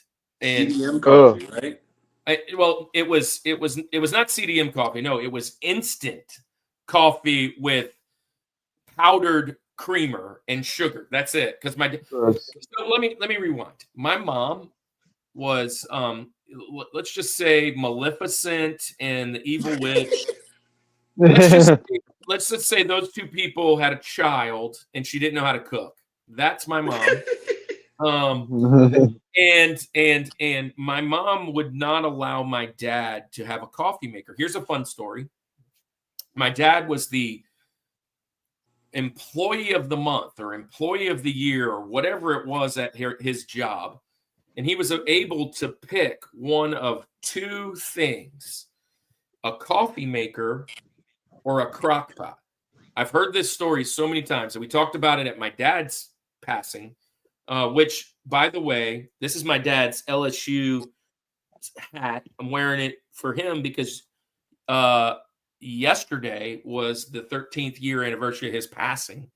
And one of my favorite, probably my favorite person of all time, and at least the one that I've met, because I haven't like actually met Jesus in person yet, but I can't wait. But here's the deal. My dad, when he won, he decided to get a coffee. We had a crock pot.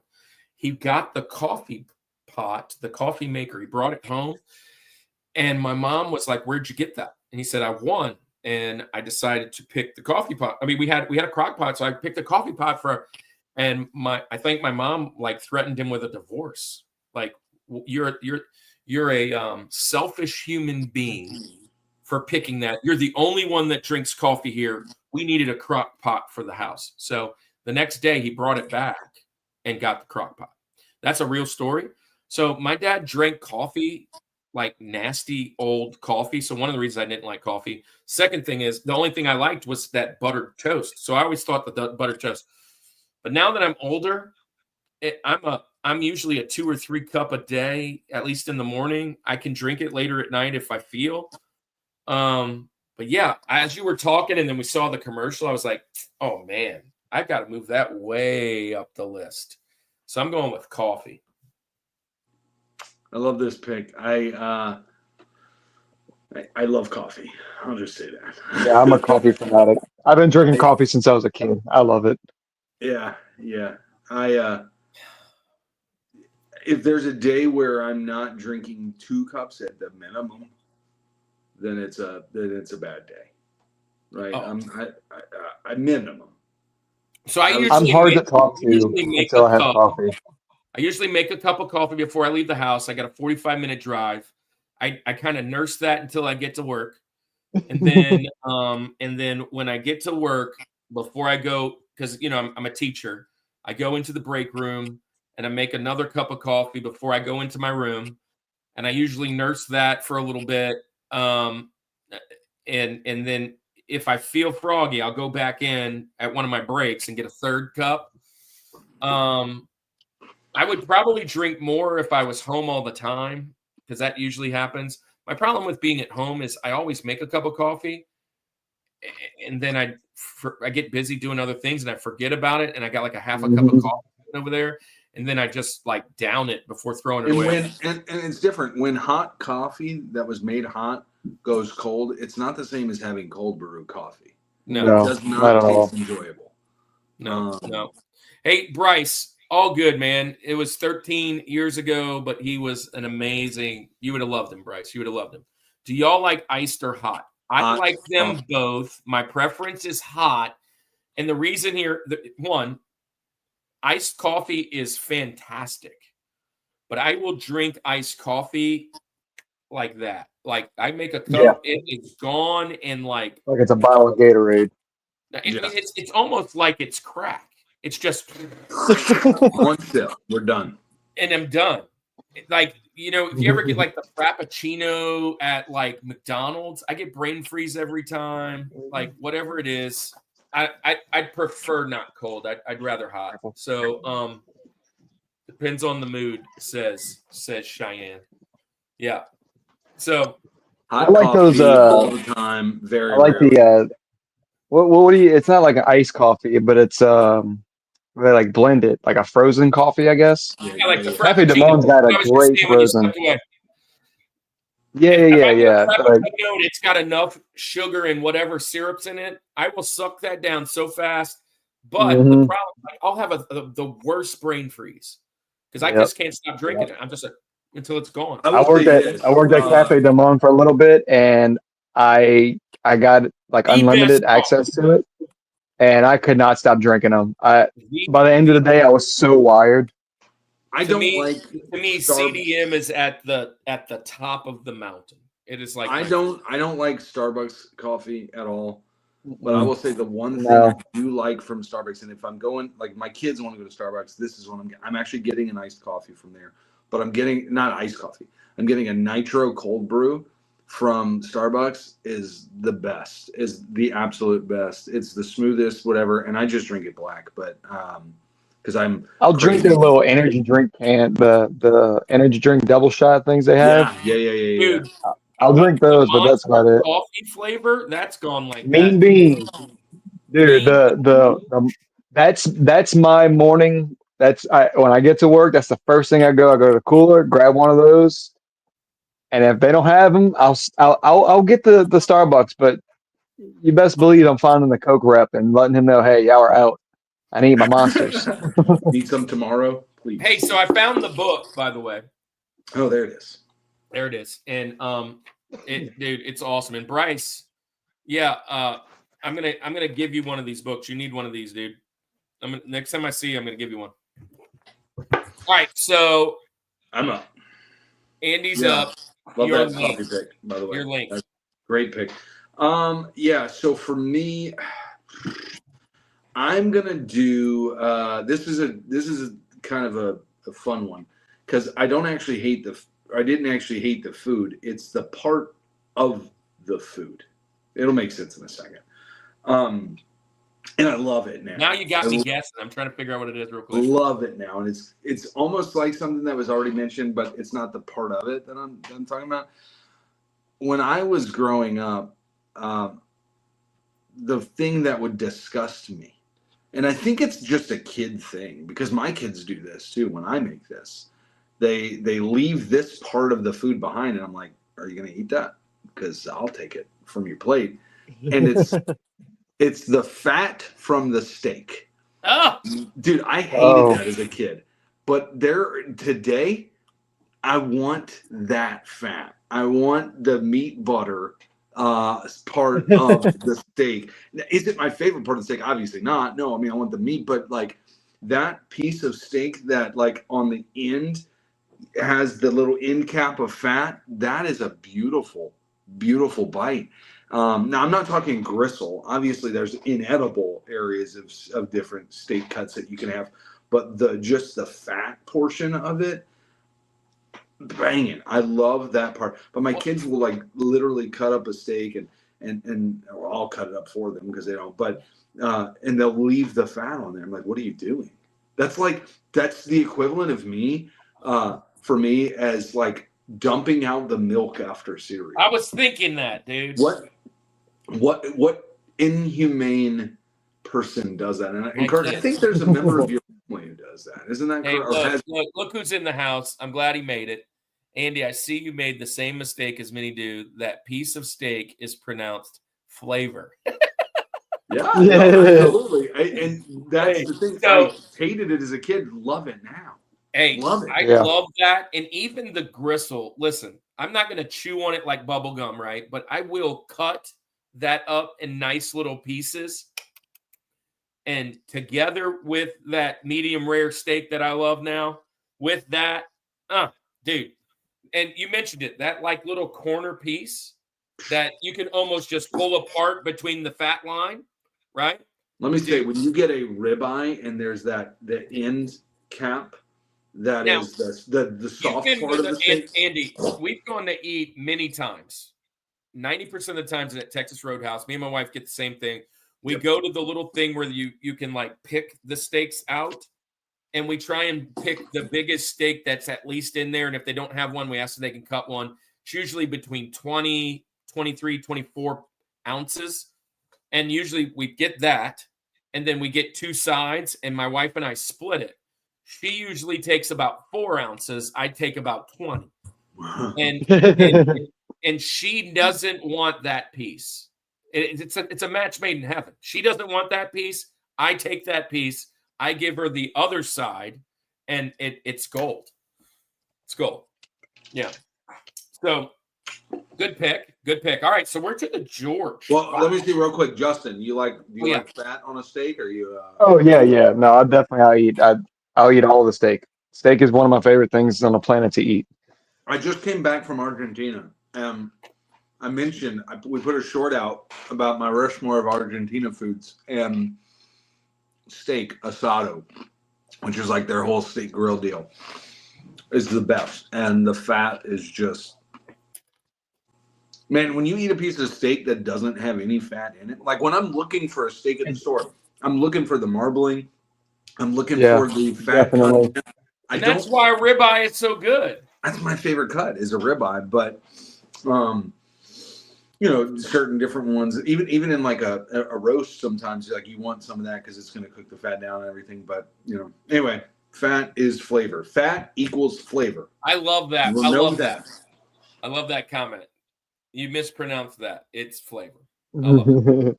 Fat equals flavor. I need a shirt. We need a shirt that says that. Man, I anyway. must be full of flavor. Anyway. Flavor Flav. He was not very fat though. So. No. But that was because of other reasons. Anyway. Wait. So speaking of that, this Thanksgiving, randomly, McKenna's my oldest daughter, by the way. She's getting married March 3626. Can't wait. And she mentioned to me, she's like, Dad, you know who's freaking hilarious? I'm like, who? And she goes, Flavor Flav. Dude, Oh, I was like, jeez. what? Apparently he was like a judge on the dancing whatever or something for, I don't know. Has she ever watched Flavor of Love, VH1's that is a classic horrible TV show? That is literally a horrible show. It's so bad. Yeah. The worst one was I mean, I don't like Rockable reality TV with at the Bret end. Michaels. Oh no, Bret Michaels. With Bret Let's Michaels. not talk about him. That was the same thing, just rock. Cheyenne says the fat is yum. All right. That's what I'm talking about. So we're at the George. We're at number 1. We're at the top. We're at the Yes. pinnacle of foods we hated as a kid. Now we love them. Kevin, what's some foods you hated as a kid now you love? I'm trying to think when I went to your house as a kid, Kev. What did we have to eat? If I don't remember. I don't know. I remember. Yeah, I don't remember. I don't remember much of eating. Just a lot of playing video games. Anyways, what's your number 1 favorite food now, Justin? So my number 1 is something I'm really glad I changed my mind on because now that I have chickens, deviled eggs. I did not. Well, actually, I did not really like eggs much at all as a kid, but specifically deviled eggs. But now, dude, if you put deviled eggs in front of me, I am eating every single one. If you do not ask for one, that's your fault. Because I will eat every single deviled egg in my path. I love this pick. I love this pick more than you know. Listen, the serving size for deviled eggs is 1 tray. Like the platter. That's the serving. Yeah. I mean, let's be real. Like, dude, they are so good. And my wife makes them. And we're at the point now where if we're going to a function for a family, we just did it for Thanksgiving. Hey, what do you want us to bring for Thanksgiving? And before we finish it, it's deviled eggs. Bring the deviled eggs. Yeah. So, Deviled eggs. so speaking of deviled So many eggs, deviled eggs. if you guys go back and watch our show from last week, if you haven't, or 2 weeks ago, we did Thanksgiving sides. I had my Justin Toups on the show, a guy that lived down the street from me. We were friends. And I mentioned deviled eggs as one of my Benjamins, and they both almost like ceremoniously was like, what? You have that at Thanksgiving? And I was like, You don't have that at Thanksgiving? what? Who doesn't have that at Thanksgiving? What? Yeah, but they were the same ones who said It must be a white. It must be a white thing. Must be a white thing. Must be a white thing. Maybe it's very white. It's a very white thing. It's a very white thing. You to the deviled egg. Does she not like deviled eggs, or is she talking about Chinese food? Does I was Cheyenne so not like- picky as a kid. It's hard to think. Probably. So what I was gonna say, Kevin, I remember going with you and Damon, and it might have been the time we went to that place we played the Neo Geo, but we went somewhere, and I remember going to get Chinese food, and it's the first time I ever had sizzling goba. Yeah, I just remember that for whatever reason. So I do think it was Chinese at least one time. I'm having Friendsgiving, and I'm bringing dirt. Dude, I love some dirt cake. I love some dirt cake. Tomorrow. All right. Yep. All right. So deviled eggs. So all 4 of your picks are not typical things that I would think a kid wouldn't like. So I love that those, like, because when I was a kid, and including my kids, they love all four of those things. Well, not tomatoes, but they do love spaghetti. They do love burgers, and my kids do love That is deviled a eggs tasty burger. and hard-boiled eggs. But she said they stink. They do kind of stink. My house does not smell great when we make deviled eggs. I will say that. That is fair. So, She definitely hates it even more that she's pregnant. I can imagine. So I'm gonna just say this. This one here is kind of like your spaghetti. Or Andy, you said one earlier, I think was kind of like controversial, maybe. Like you didn't like that? And I'm like, I hated this. I think this was kind of the one thing that my parents would actually cook me something different because I complained about it more so than I really didn't like it. And again, I don't think my parents ever made it right for me.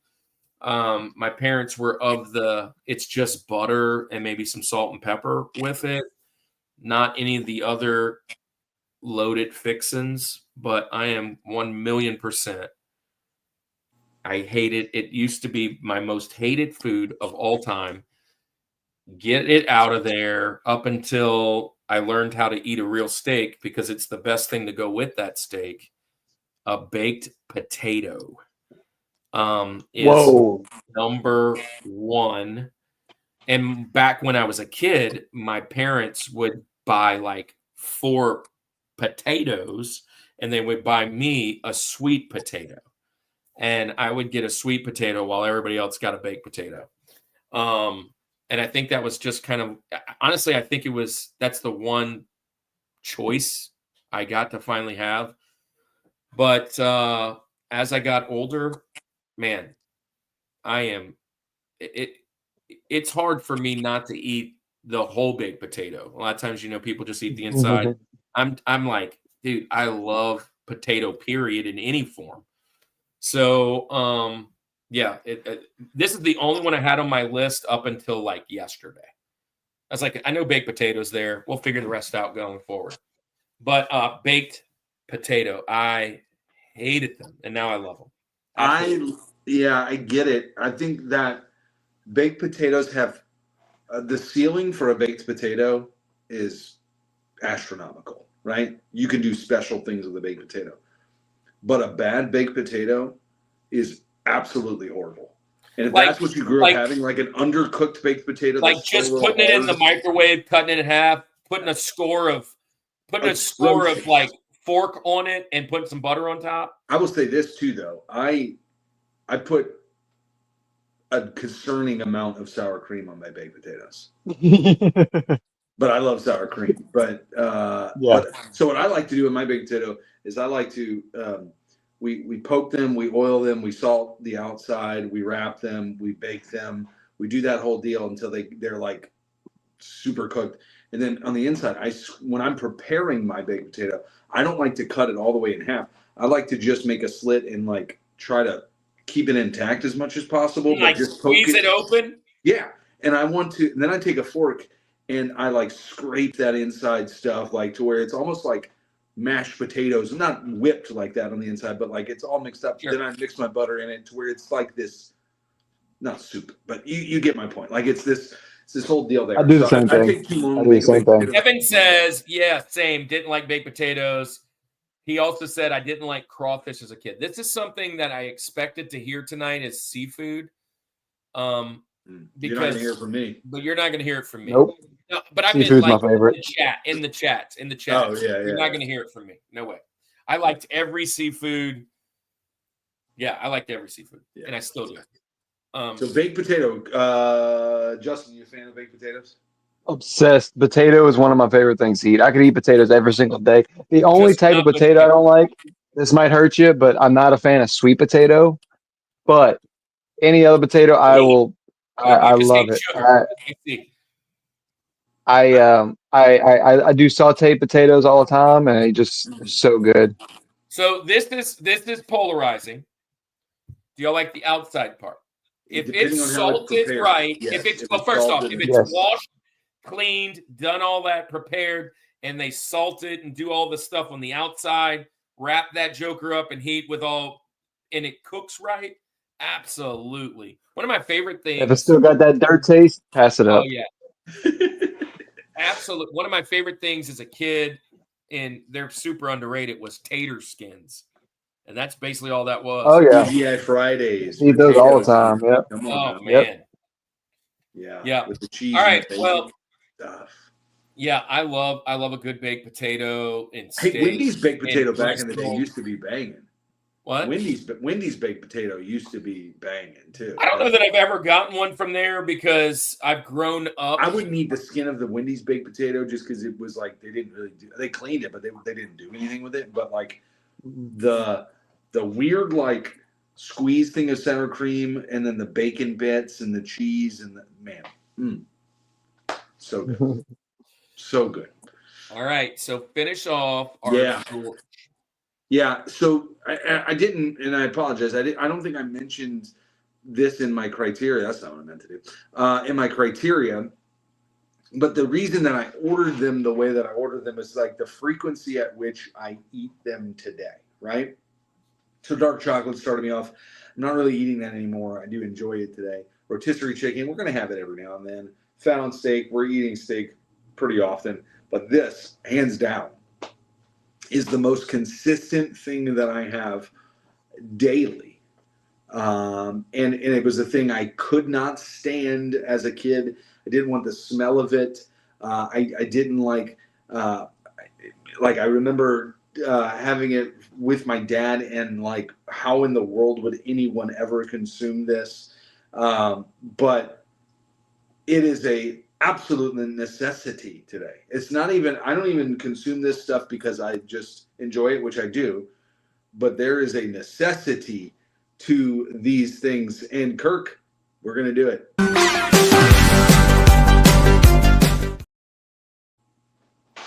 Cup of coffee in the morning. I'm going coffee. I mean, it is hands down the most. I love it today, right? I love coffee, and you never would have thought that. Funny story about coffee though, and obviously as a kid I didn't like it. My grandparents would make chicory, and there was something about this the smell of that. It just was like, ugh, I don't want anything to do with that. And then you would like smell coffee breath, and you'd be like, this is horrible. This is the worst thing ever. Why would anyone want to do this? And then also as a kid, I didn't really need coffee. You know what I mean? Like again, like I said, it is a need today to function half the time. But when I got older, I like enjoyed coffee and I would have it every now and then. And even with our first child, with Zoe, I would have coffee every now and then. But when we were in the hospital having Amelia, it was so crazy. The coffee pot was right outside of our door and of our room. And I remember saying, like going to get coffee and there was no coffee made. And I went and told the nurse, I'm like, hey, I need coffee, first of all. But also, like, I can make a pot of coffee, right? You know what I mean? Like, if you guys are just not making it, I'll make it if you just whatever. And they said no, whatever. But that day forward, second child, I needed coffee. Coffee went from a want to a need at my second child. And to this day, still, I'm drinking at least 2 cups a day, probably 3, maybe 4 sometimes. I am now, and it's probably just because I'm old, at the point where that 2 o'clock time hits, I got to have me a coffee. You know, like at about 1 to 2 o'clock, need a second half of the day pick me up. I love coffee. Also, one of my favorite places to have coffee, Andy, is camp. Yeah, so I was going to say that when you mentioned powdered creamer, I was like the camp special, right? That you put that powdered creamer in it, and hey, I will say this: I don't prefer it. Like I'm not that crazy. I'm not that crazy. I don't prefer it, but there are times I have a bit of a hankering for some powdered. The only problem with camp coffee is that it's never ready when you need it. It's never ready. There's always the youth pastors and leaders that are like gathering around where it should be, waiting for that one poor little teenager camp staffer to come bring the coffee and make it. It's like, So dude, that's a good point. That's a good point. Andrew says, I joke that I used to pick the countries I worked in based on the quality coffee they grew. I think this is one of the reasons you like going to Argentina, because they have great coffee. I'll say this: Argentina, and even people in Argentina will tell you this, they're not known for their coffee. That's not really a big deal in Argentina. Now, they love their coffee. But being that close coffee, to like Colombia and Brazil, yeah, it's not. But this will tell you maybe the quality of coffee. The coffee that I always go there and I love, and I actually brought some home. I have it in my kitchen right now. Is instant coffee from Argentina. You showed me. This. Yeah, they make this stuff. It's crazy.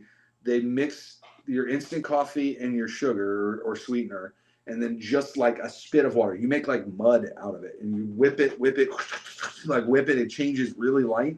Then you pour boiling water on this instant coffee mixture. It's wild, but I love it. It's so good, and it does the trick when you're in Argentina. It gets the insides moving, and it gets the outsides moving fast too. So, I will say this: instant coffee is underrated, and black coffee is overrated. So, get out of here! I love black coffee. Put some hair Hey, on. I'm even a sucker for the gas station cappuccinos and stuff like that, man. Racetrack I was gonna say I stop at Racetrack all the time and get their Colombian coffee. I will say this. Okay, I'm not a coffee snob. I'm not. I don't really care because I put so much sugar and cream in it. I don't really. Listen, I get it. But here in Georgia, the Quick Trip, the QT, their coffee is we have one in Slidell now. We have a QT. They have this nitro bar thing going on where you can get like 4 different lattes at hot and 4 different nitro cold brews. That's crazy. It is awesome. We have that in Slidell now. We have a QT. It's fantastic. It's fantastic. Whenever I don't make my coffee at home, there is a Quick Trip on the way. And it's not that expensive. It's like, $3.5 cups for $3.5 for like a large, like this big. And that's not bad at all. It does the trick. It does the trick. Yeah. Bryce, what is Racetrack? A gas station? Racetrack is very much like Quick Trip in Racetrack Louisiana. is more of a way of life than it is a gas station. Yeah, Racetrack is very much like Quick Trip. It's like you have Buc-ee's. And then right under Buc-ee's, the closest you're going to get, Racetrack and Quick Trip. That's the closest to you're going to get. Yeah. Yeah, I don't know. I'd put like Love's up there. Love's is, yeah. Mm-hmm. Well, Love's has like showers. That's what I'm saying. I think that's above the QT stuff. Yeah. Yeah. Anyways, I'm not a big coffee snob, but I do love coffee. You love some village coffee. I do love the village coffee. Yeah. And I do love chicory. Hey, so guys, do me a favor. We have 10 people on here. Just amuse me for a second, okay? Humor me. Go to the Village Coffee's Facebook. YouTube. First of all, it's a fantastic YouTube channel. He does like education on coffee too, so it's like really like it's not. Here, I'll put it in here. I'll put it in there while I'm talking about it. Go to one of the videos. I don't care what video you do.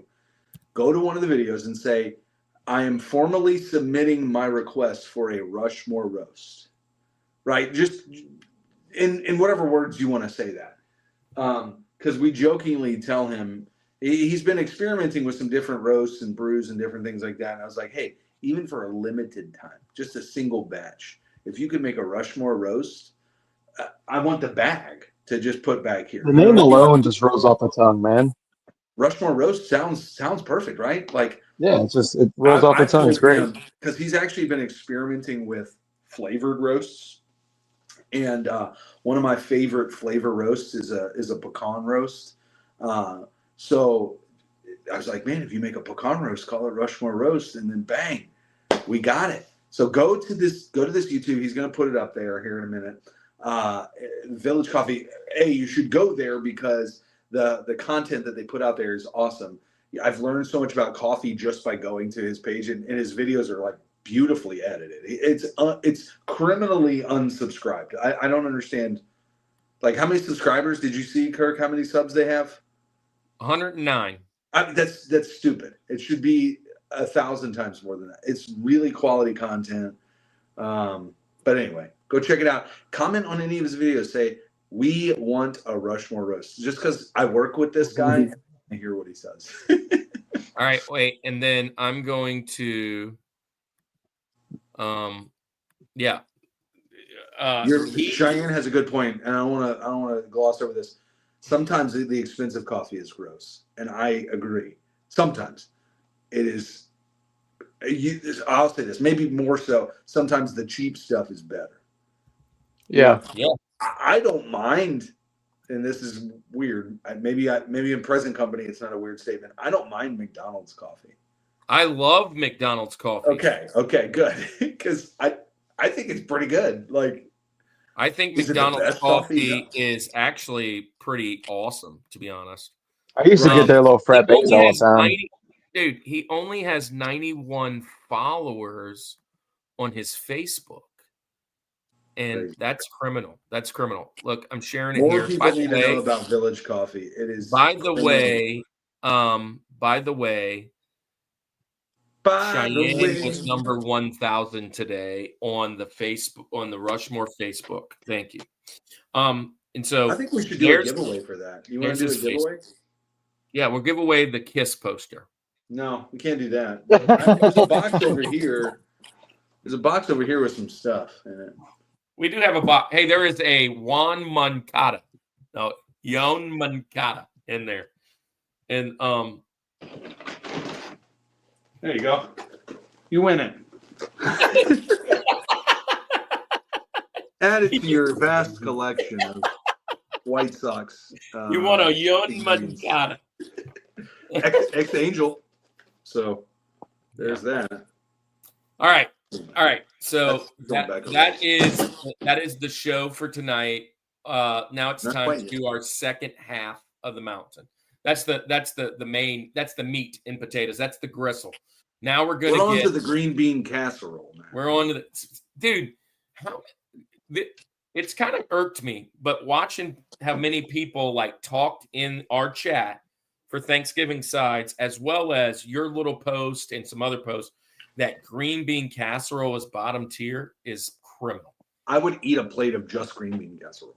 Yeah, I'd be happy. I would drink a plate of green bean casserole. I love it. It's just the fried onions on top. Listen, here's what I would do. I would package it like pudding, that cream of mushroom with the crispy, and just spoon that into my mouth and have no shame. Yeah, no shame. That's something that could have made my list today. Green beans. I didn't like them as kids, but I love them now. Well, it could still. I love green beans. Hey, we're not done. We're not done. We're not done. Hey, so let's do this, Andy. I'm looking for the video. I can't even freaking find it. Andy, find the video. So I'm gonna get it for you. Now we're on the second part. We call it all about the Benjamins, Toups, because of this. When we first started, we're like, what are we going to call the second half? And by the way, Andy, I think we should bring back in year 5. We're moving into year 5 or year 4. Was it year 4? 5. We're moving into year 5. In year 5, I think we should bring back the other secondary portions that we used to do in the very beginning. Let's do it. We had the quiz game. We had what was the What's game? Your George? The movie quotes. We had the all that quote goat. Dude, let's bring back some of the old. We can't bring the quote goat back because Kirk will never win that one. I will never win quote goat. I will know your quote. I won't know how to say your quote. I won't know. Yeah. Anyways, dude, you ever watch the Kaiser Boys? Yes. Dude, how do they know so much about the movies they like? Like I'm like, what? Anyways, yes, I love this. The movie. I reached out to them and they responded back and said that they would think about being on our show. Dude, that's crazy. They responded back to me on one of their videos, and I was like, Yes. Anyways, let's do this. So, Toups, in the beginning, Was the word. we were and the trying to word think of some was- secondary parts, and we're like, what can we call it? And I found a little article or something that said, long time ago, that they were gonna put Benjamin Franklin on the Rushmore. And he just missed the mountain. He's the 5th place guy. He was knocked up, and they didn't put him on. So we call our honorable mentions all about the Benjamins. So what just missed your mountain?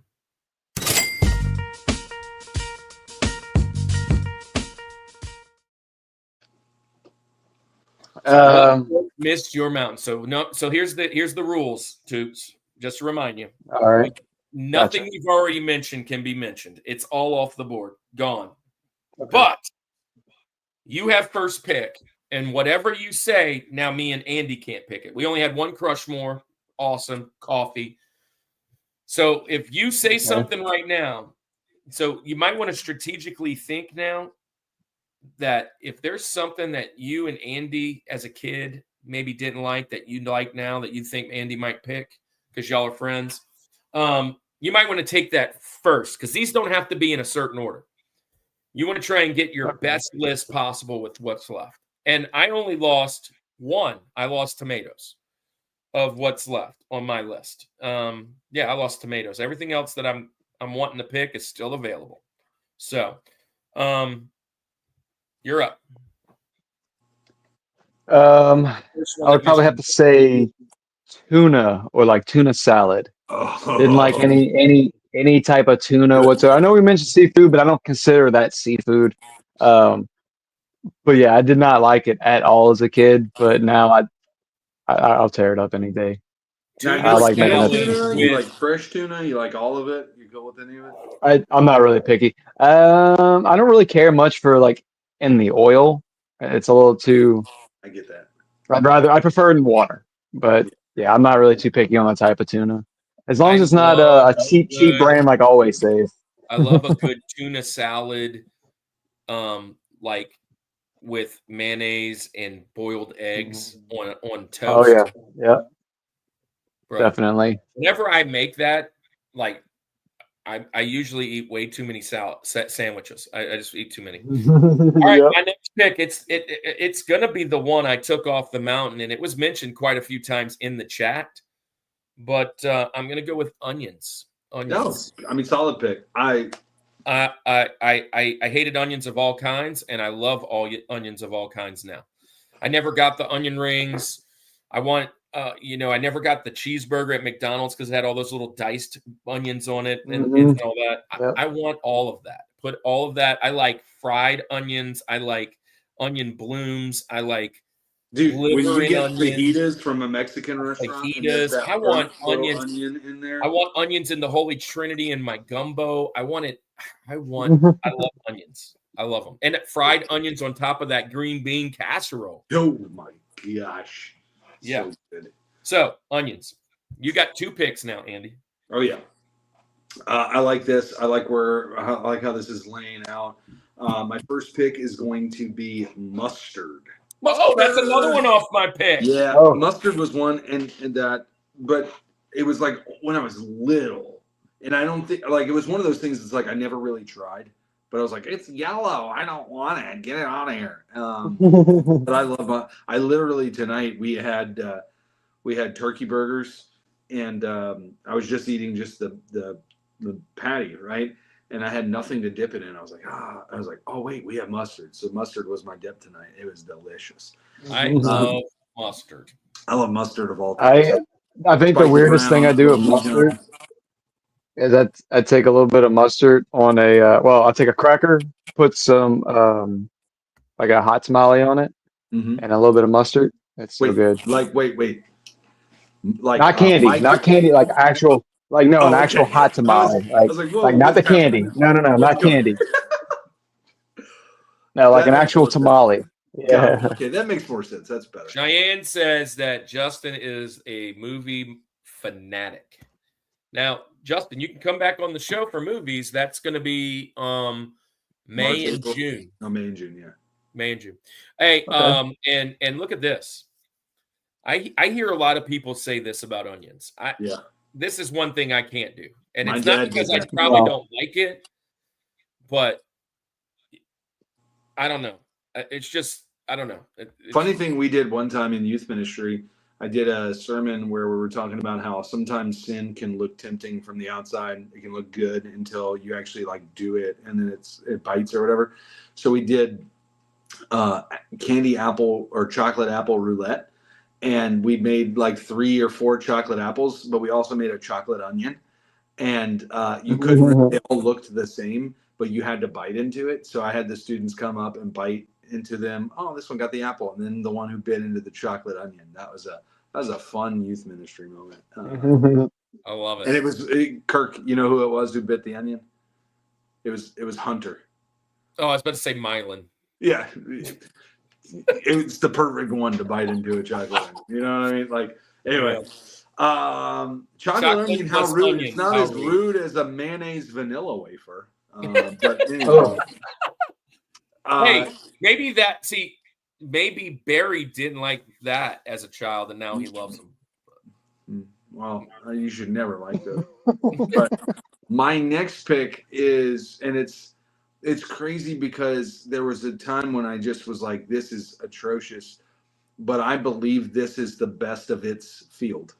It is the Tom Brady. It is the GOAT of its realm, right? Not of things, right? But of its realm. And Not the it Drew is Brees? broad, and I'm gonna say grape flavored anything. I hated grape flavor as a kid, but it is the best flavor. Now, when I want Dude, something, grape is my favorite. I've never the not purple, liked the purple candy, the purple Mhm. juice, the purple whatever. Give it to me. That's the best one. Yep, 100%. But And- I didn't like it as a kid. I was going, the other routes. I was doing the other things, and I love the comment that I saw where it said, "Purple flavored drink tastes like purple." yeah. I can't explain it, but I can just tell you, and we all understand what we mean when we say purple. It tastes like, I do love some Hey, a grape little drink. Delaware punch. What about some Delaware punch? Oh, I love grape drinks. I love grape soda. Great Fanta. I love Yep. grape. Yep. I love grape Welch's. Oh, grape look at Miss juice. Ryan in here. Not the sugar water purple. What's in this drink? Sugar, water, purple. And purple. Not sugar water purple, Andy. I love Dude, I love Spuot absolutely loves grape, and I cannot. It's just evil. That's horrible. That stinks. I hate that for you. I Okay. hate that for you. Hey, I'm gonna Back to say you, one. Chris. I'm gonna say one that I had actually tonight, right before the show, and I almost kept a piece just to show it off, and I couldn't because I ate it all. But I'm gonna go with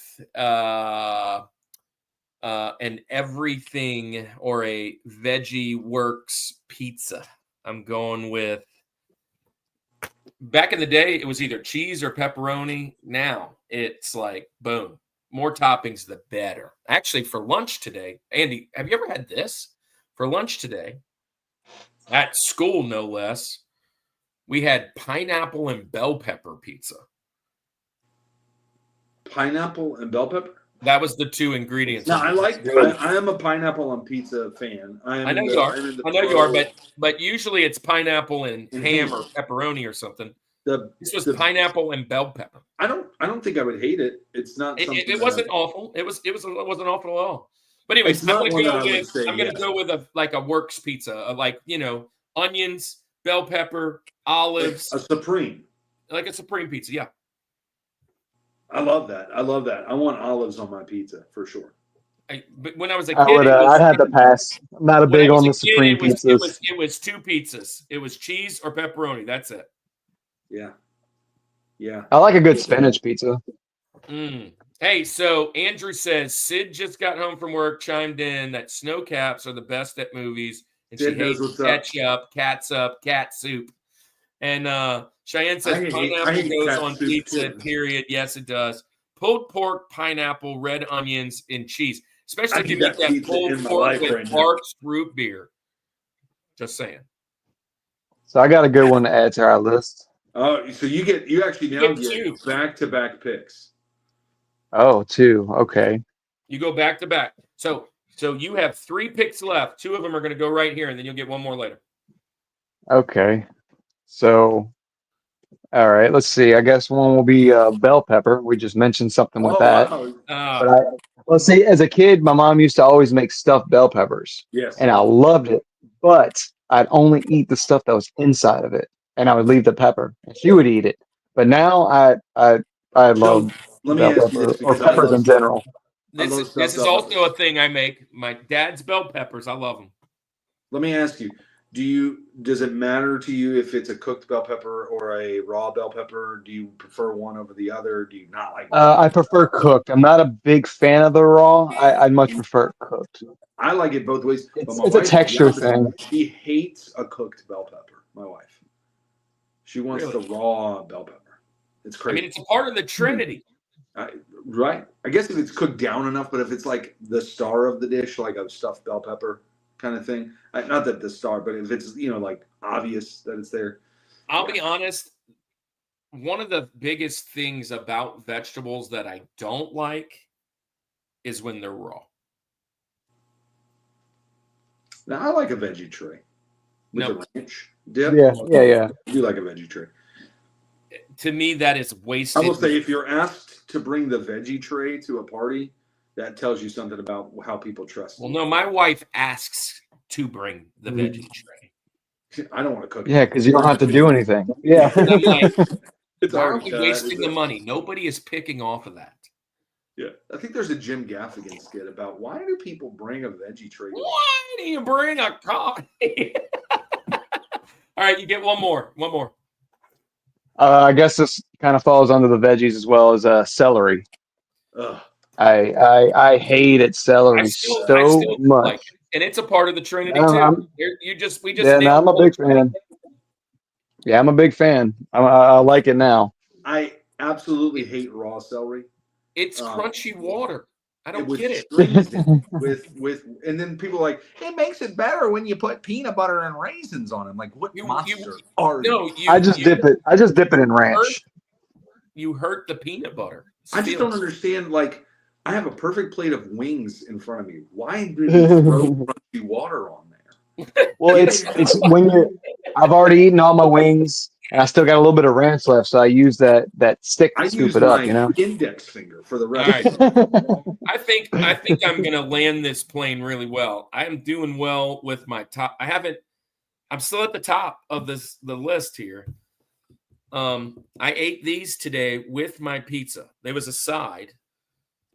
This is one of those things that I feel I hated on the next two. Hopefully, if I get the other one, if I make it on the wraparound and you don't pick it, Andy. But I think the biggest problem with this one is I never had it cooked right, and before they were just gross. But I love those little mini cabbages. I want some Brussels sprouts. Oh, good. Oh no, I'd pass on those today. I'm sorry, it's not for me. With Brussels. enough cheese and bacon, you can make anything delicious. Brussels Spuots. Yes. I do love Brussels sprouts. I do love Brussels sprouts. They're really, really good. And I didn't like them as a kid. My parents didn't make them that often, and she couldn't cook anyway. They were just mushy little pieces of cabbage, like whatever they were. But when my wife makes them like roasted or cuts them in half, and all the seasonings that she puts on them, I mean, and sometimes they're glazed with like a honey or a whatever. Yes. My goodness. All of that. Listen, I was so worried about my list before here today. I got none of my Benjamins taken. I got a clean sweep here. I got no problem. Only one Rushmore today. So my next pick, hated it as a kid. Absolutely love it today. It was talked about earlier in the chat somewhere. I think Cheyenne said, "Oh, this is gross." Somebody else was saying it, and then somebody, I don't know how it worked, but I love this stuff. It's so good. It's part of growing old that I have started to like this realm of things. I'm going with some blue cheese, baby. Ugh. I love no.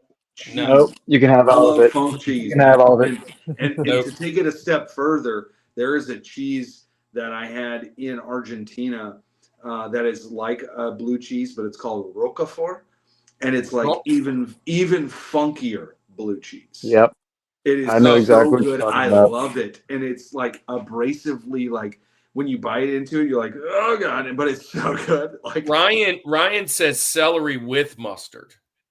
I'm gonna have to try that. That sounds Celery good. with Crunchy grass water. I agree. Crispy Brussels sprouts, I was suspicious about, but they do taste good. Roasted in the oven, then doused in. Yes. Look, we're about to praise right here. We're about to hallelujah and amen. Oh no, not the blue. Let me tell you, love blue cheese. I like blue cheese two ways. I like it as a dip for hot sauce, like buffalo wings. flavored wings, just the buffalo flavor. But as a dip, I like ranch dressing, like a dressing. Or there is and I think it's a Ruffles. There's a hot wings and blue cheese. Yes, it's Ruffles so good. dip. Those things slap. Yeah. But I don't like moldy, stinky cheese. I just don't love it. No. The funkier the cheese, the better for me. The sharper, the like gorgonzola. Ugh. Yeah, that's Get good that stuff. jazz out of here. Yeah. Yeah. I can't do too much cheese. Well, you guys don't like cheese, but I love would cheese. imagine blue I cheese. love I do. cheese. I do. No, Yeah, I just gotta be in a Cheyenne mood said for it. earlier that he and his wife don't like cheese. Aren't really. Yeah, cheese him and Cheyenne. Yeah. I like brie, like smooth cheese. Look what Cheyenne said. They call me ranch because I be dressing. Barry says, "Yo, hey, yo."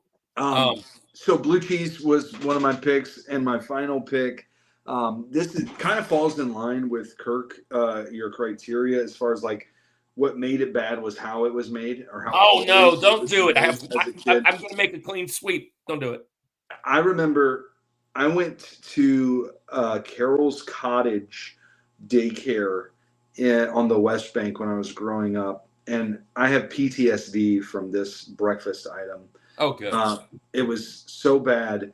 And I just knew that was all I knew of it. And I said, if this is how this is the worst thing ever. I don't ever want it. I then grew up and had this prepared in excellent ways, one of them being the way that my wife makes it. But I hated grits growing up. Oh, because here's what happened. They love would a make grit. it. What's a grit? They What's would a make grit? it with like water, and it was like soup. It was the absolute where there's like no salt, no pepper, no nothing in it. And it was like, why would we eat this? This is horrible. I'm like, as I'm talking about, I'm seeing the grits that they made. But then growing up, my wife who makes like cheese grits, I like grits. Now this is just my own personal take that I can eat with a fork, that I can like cut into a slice, and they're just like I could use it to spackle the wall if I needed to. You know what I mean? Like that's the kind, like literally stick to your red meal. That's the grits I like. But I mean, like shrimp and grits, absolutely delicious. Oh, I've never had shrimp and grits till I moved here, which is weird. So you moved to Georgia? Yeah. What? That's strange. Wild occurrence. That's But a I'm wild gonna go occurrence. I'm gonna That go is a grits wild occurrence.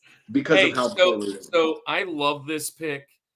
As a kid, my dad used to get cream of wheat. Yeah. And if you know anything about meal. if you know anything about cream of wheat, it's sugar and milk. Mm-hmm. And that's how I ate my grits as a kid. Yeah, you can do sweet grits, you can do cheese grits, you can do And as a kid, I would make grits. And I said this the other day, my cereal, I would use the country crock bowl. My grits, I would use the same. And it would be like a cup of sugar, like a whole cup of sugar would be in that. And then just enough milk to make it, I don't know. But as I've gotten older and my palate has refined, I don't eat that hardly at all. I can't tell you the last time I've had it, probably 15 years, but I would have it today if you let me. But there's got to be so much butter because and just any other thing that you could put in here, cheese, butter. Because why we learned this, fat equals flavor. Fat equals flavor. Yes. Yes, I agree. This is something I've always loved. This couldn't make my. I was going through a list of what kids don't like, and I was like, "Gosh, I love that from jump." Well, All I right, so love I'm gonna them go with my now, but I last one. just never knew what they. I didn't know the potential. Yeah, I'm going to go with my last one, and this is 100% the same as Brussels sprouts. Didn't know how to make them. My wife makes these often. And my parents, when my mom used to make it, it was probably out of a can. They were mushy and gross and, like Limp Biscuit. Now, my wife, my wife makes them and I eat them like French fries off the pan. I'm going with asparagus. I love. Oh, yeah. Goodness Yep. gracious. I will I like the amount of butter and salt and stuff that are on these roasted Mhm. asparagus stalks fresh. My mom never got them fresh. And I will just pick those things off and eat them like French fries. It is so good. That's going to be my list. And I got my top 8. I love it. Which means that Justin, you're up and you're going to get your top 8 because nobody took any of yours. We all got our top 8 today. Awesome. So something I didn't like as a kid that I enjoy now, I could eat every day, is grilled cheese sandwiches. No What? way. Yeah. I did not like them as a kid. I You would didn't like pass it up. tomatoes or spaghetti or tomato sauce. Yeah. Yeah. I was a weird kid, dude. Look, I loved liver cheese sandwiches as a kid. That was my go-to sandwich. All right. I was a weird kid. All right. Should have bought asparagus. But yeah, Liver cheese sandwich. That's a West Bank thing. Yeah, Aaron. hey, where did I grow up, man? You know I grew up over there. West Bank, Best Bank, baby. Hey, so Aaron, I wouldn't say that. gym teacher at my school, Aaron, he was watching a video today of a car. You're talking about a car where the air of the spare tire in the trunk pushed the air for the water to shoot the windshield. I'm like, bro, so when you clean your window, your spare tire goes flat? That's crazy. That's the craziest thing I've ever heard. What were they trying to? Why? Why? I don't know. He always watches these. Hey, Prime asked a good question. What about Prime okra? says, "What about okra? What about it?" I love okra. I love from the okra. South. That you got to have okra. Yeah, I love it. That's what. That is something I grow okra as well. Hey, Nice. I don't know if I'm sure the panel knows this. You guys are from Louisiana, but gumbo, the actual word gumbo means okra. Like, Well, we yeah, love- in Africa where it originated, the word for the okra is gumbo. So that's where we get. I love so gumbo slimy is supposed to okra have in okra in it. my gumbo, and I like fried okra as a side, like Love at fried okra. Popeyes or whatever. I love pickled okra. Pickled okra is great too. Hey, since you're saying that, and we're done, right? We're done.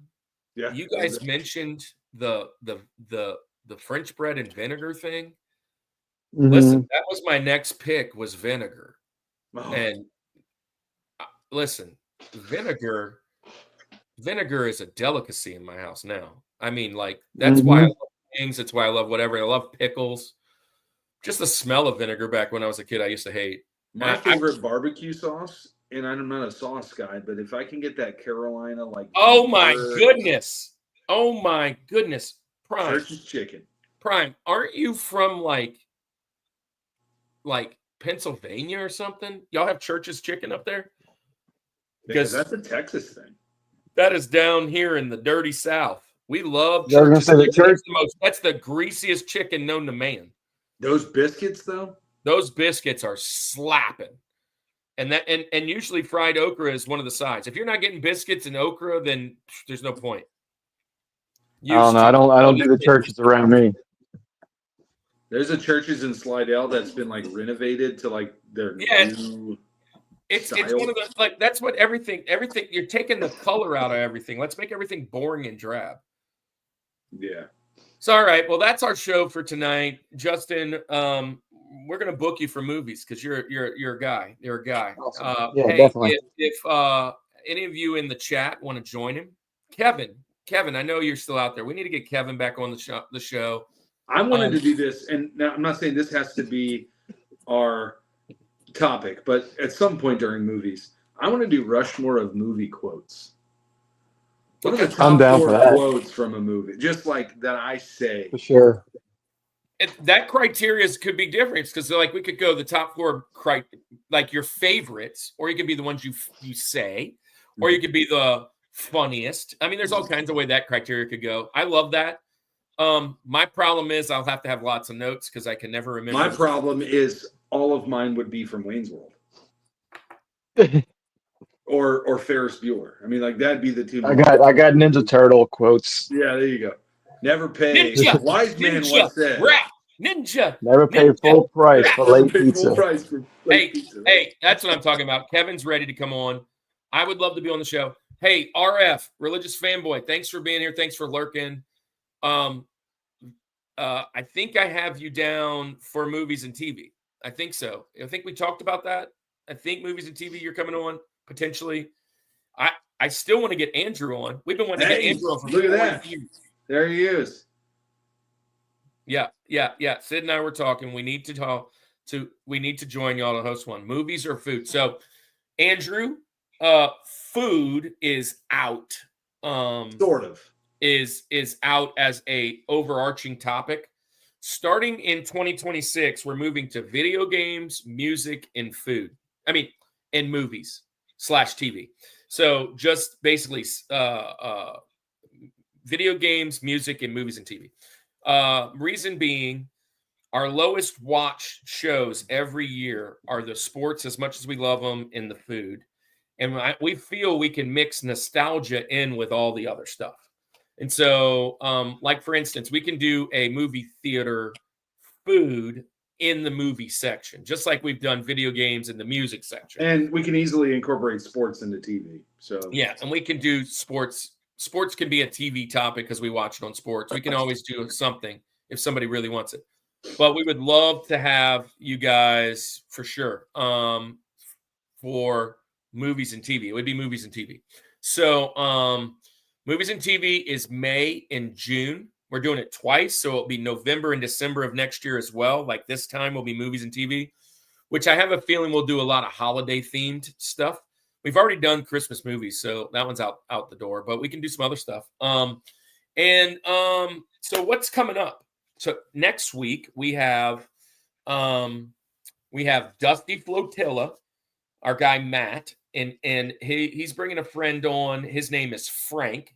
And Frank is from Super RPG, I think is the name of his show, his channel. They're both video game YouTubers. They're both Pokemon guys. Right now, I think Frank's on the way to Chicago for a convention or something. Both really cool. And they're both got some really good connections in the video game world. Like they're friends with if you guys know these guys, but they're friends with like the immortal John Hancock and Metal Jesus Rocks and John Riggs. They're all in like a chat with them guys. It's crazy. They're coming on our show and they're going to talk. Now, here's a hard topic. And Andy, I'm going to be starting to think about it right now. I've been thinking about it for a while. What food was the star of a movie or show? So like of a certain scene in a movie, the food was the star. Now, we've already done cartoon foods. I think we can incorporate a couple of those in if you feel, but I think mainly for this, you're going to think out the box. I think we're going to have to think out the box. And I've got some on my plate, if you will. And then we're coming in with, that's episode 199. Episode 200 is going to be the last week before Christmas. It'll be our last StreamYard episode 200. We'll send it out with a bang. And we're going to have, for the second time, Andy's youth. Her name is Alexis. She is now married, and she is bringing the newlywed, not so newlywed now, what, a year? bringing her husband. Not even a year yet. It's been It's been 1 year. She looked at me. Anyways, gosh. Apparently. So her and what's his name again? His name is Justin. Ethan. Which I should know that because my daughter is getting married to an Ethan. So Alexis and Ethan are coming on for episode 200, and it's going to be the top 4 soda of all time. And then we'll take a break on Christmas, and we'll start back up. And Bryce J. Dub, who was in the chat earlier, is going to open up with Game Show Dad, which is another great show. And we don't have a topic yet. We have no video game topics yet. I'm going to start sending those out this week, trying to nail out what our topics are. We have a plethora of people coming for video games, which is just mind-blowing. I thought last year was big. This one's going to be even bigger. And then we got Mort's Garage coming back for movies and TV, Andy. We've got, we've got so many. And we already are booked for the second set of video games in July and August. Not completely. So if you want to be on a video game show, you're going to be in July and August. But yeah. So Sid and Avatar. Music would be a good one. Yeah, totally. You guys pick the topic, by the way, Andrew. You and or Sid. And you guys would pick the topic and we would discuss it with you. And then Religious Fanboy. Oh yeah, I think March or April. Yeah, I have you on Religious Fanboy for that. Justin will get you on. When is little Lucian? When's he coming around? When we do our due date is April 4th at the moment. So yeah, we'll have to get that in before March, April, January, February, March, April. Yeah, because it would be May or June. So you'd have a crying baby in the background. That's okay. It would be all right. I got a room I can. Andy had a crying baby in the background for a whole year. Yes. So, anyways, we love all you guys. Justin, thanks for coming on again. Justin, share with them your channel, what you got going on, and then we're going to tell everybody good night. I will be getting back to my YouTube channel soon. I'm trying to set up a more schedule to where I can stream more consistently. I do want to do some live stream, like gaming stuff, and I eventually will put some more of my music out there as well. So I'm going to try to heavily focus more on my gaming and music aspect of stuff, and just kind of like y'all cut the food part out a little bit. But yeah, it's been a while, but I'm ready to get back into it. Yeah, I mean, we had fun for the 3-year run of kind of doing those 6 topics. But if you dive into our analytics, and really, Andy and I talk about this. If we have 11 people like we have tonight, and that's all we ever get, it's worth us showing up. But what we notice is when we don't do those, we'll have 25, 30 people when we're doing video games, music, stuff like that. And it's like, well, people want to come and watch and be a part of the community. And we just think it would be richer if in the conversation. So if we avoid it, we're going to listen to what the crowd says. And you find out what the crowd says by looking at the analytics. So we're just going to cut those pieces out and see how next year looks. We got plenty of conventions we're going to be at next year. You want to come hang out, guys. And go and follow. It's SPUOT on YouTube, Instagram. You'll find Justin, and he's got a lot of video game content and stuff out there. And Justin's great having you again, and can't wait to have you the next time when we get to say congratulations and hopefully have another little bouncing baby boy around here to the Summit squad. Sure. Definitely. Andy, you got anything you want to tell everybody before we head on out? Well, it's thank you guys for being on. We've had a consistent 11 to 12 or so on. It's been a great night. Make sure everybody goes hits the like, and make sure everybody goes to Village Coffee. If you haven't already, go to the Village Coffee YouTube and request a Rushmore roast. A Rushmore roast. Rushmore roast. It'll be fun. But hey, guys, thank you guys for being on. Justin, thanks for being here tonight. But it is time to go to bed and get a midnight snack. And we're going to say goodnight like we always do. Let's see if I remember the line because I've been gone for so long. Well, let's say it. This is the Rushmore Show where it's all about yo, Topo. And nothing mo. Peace.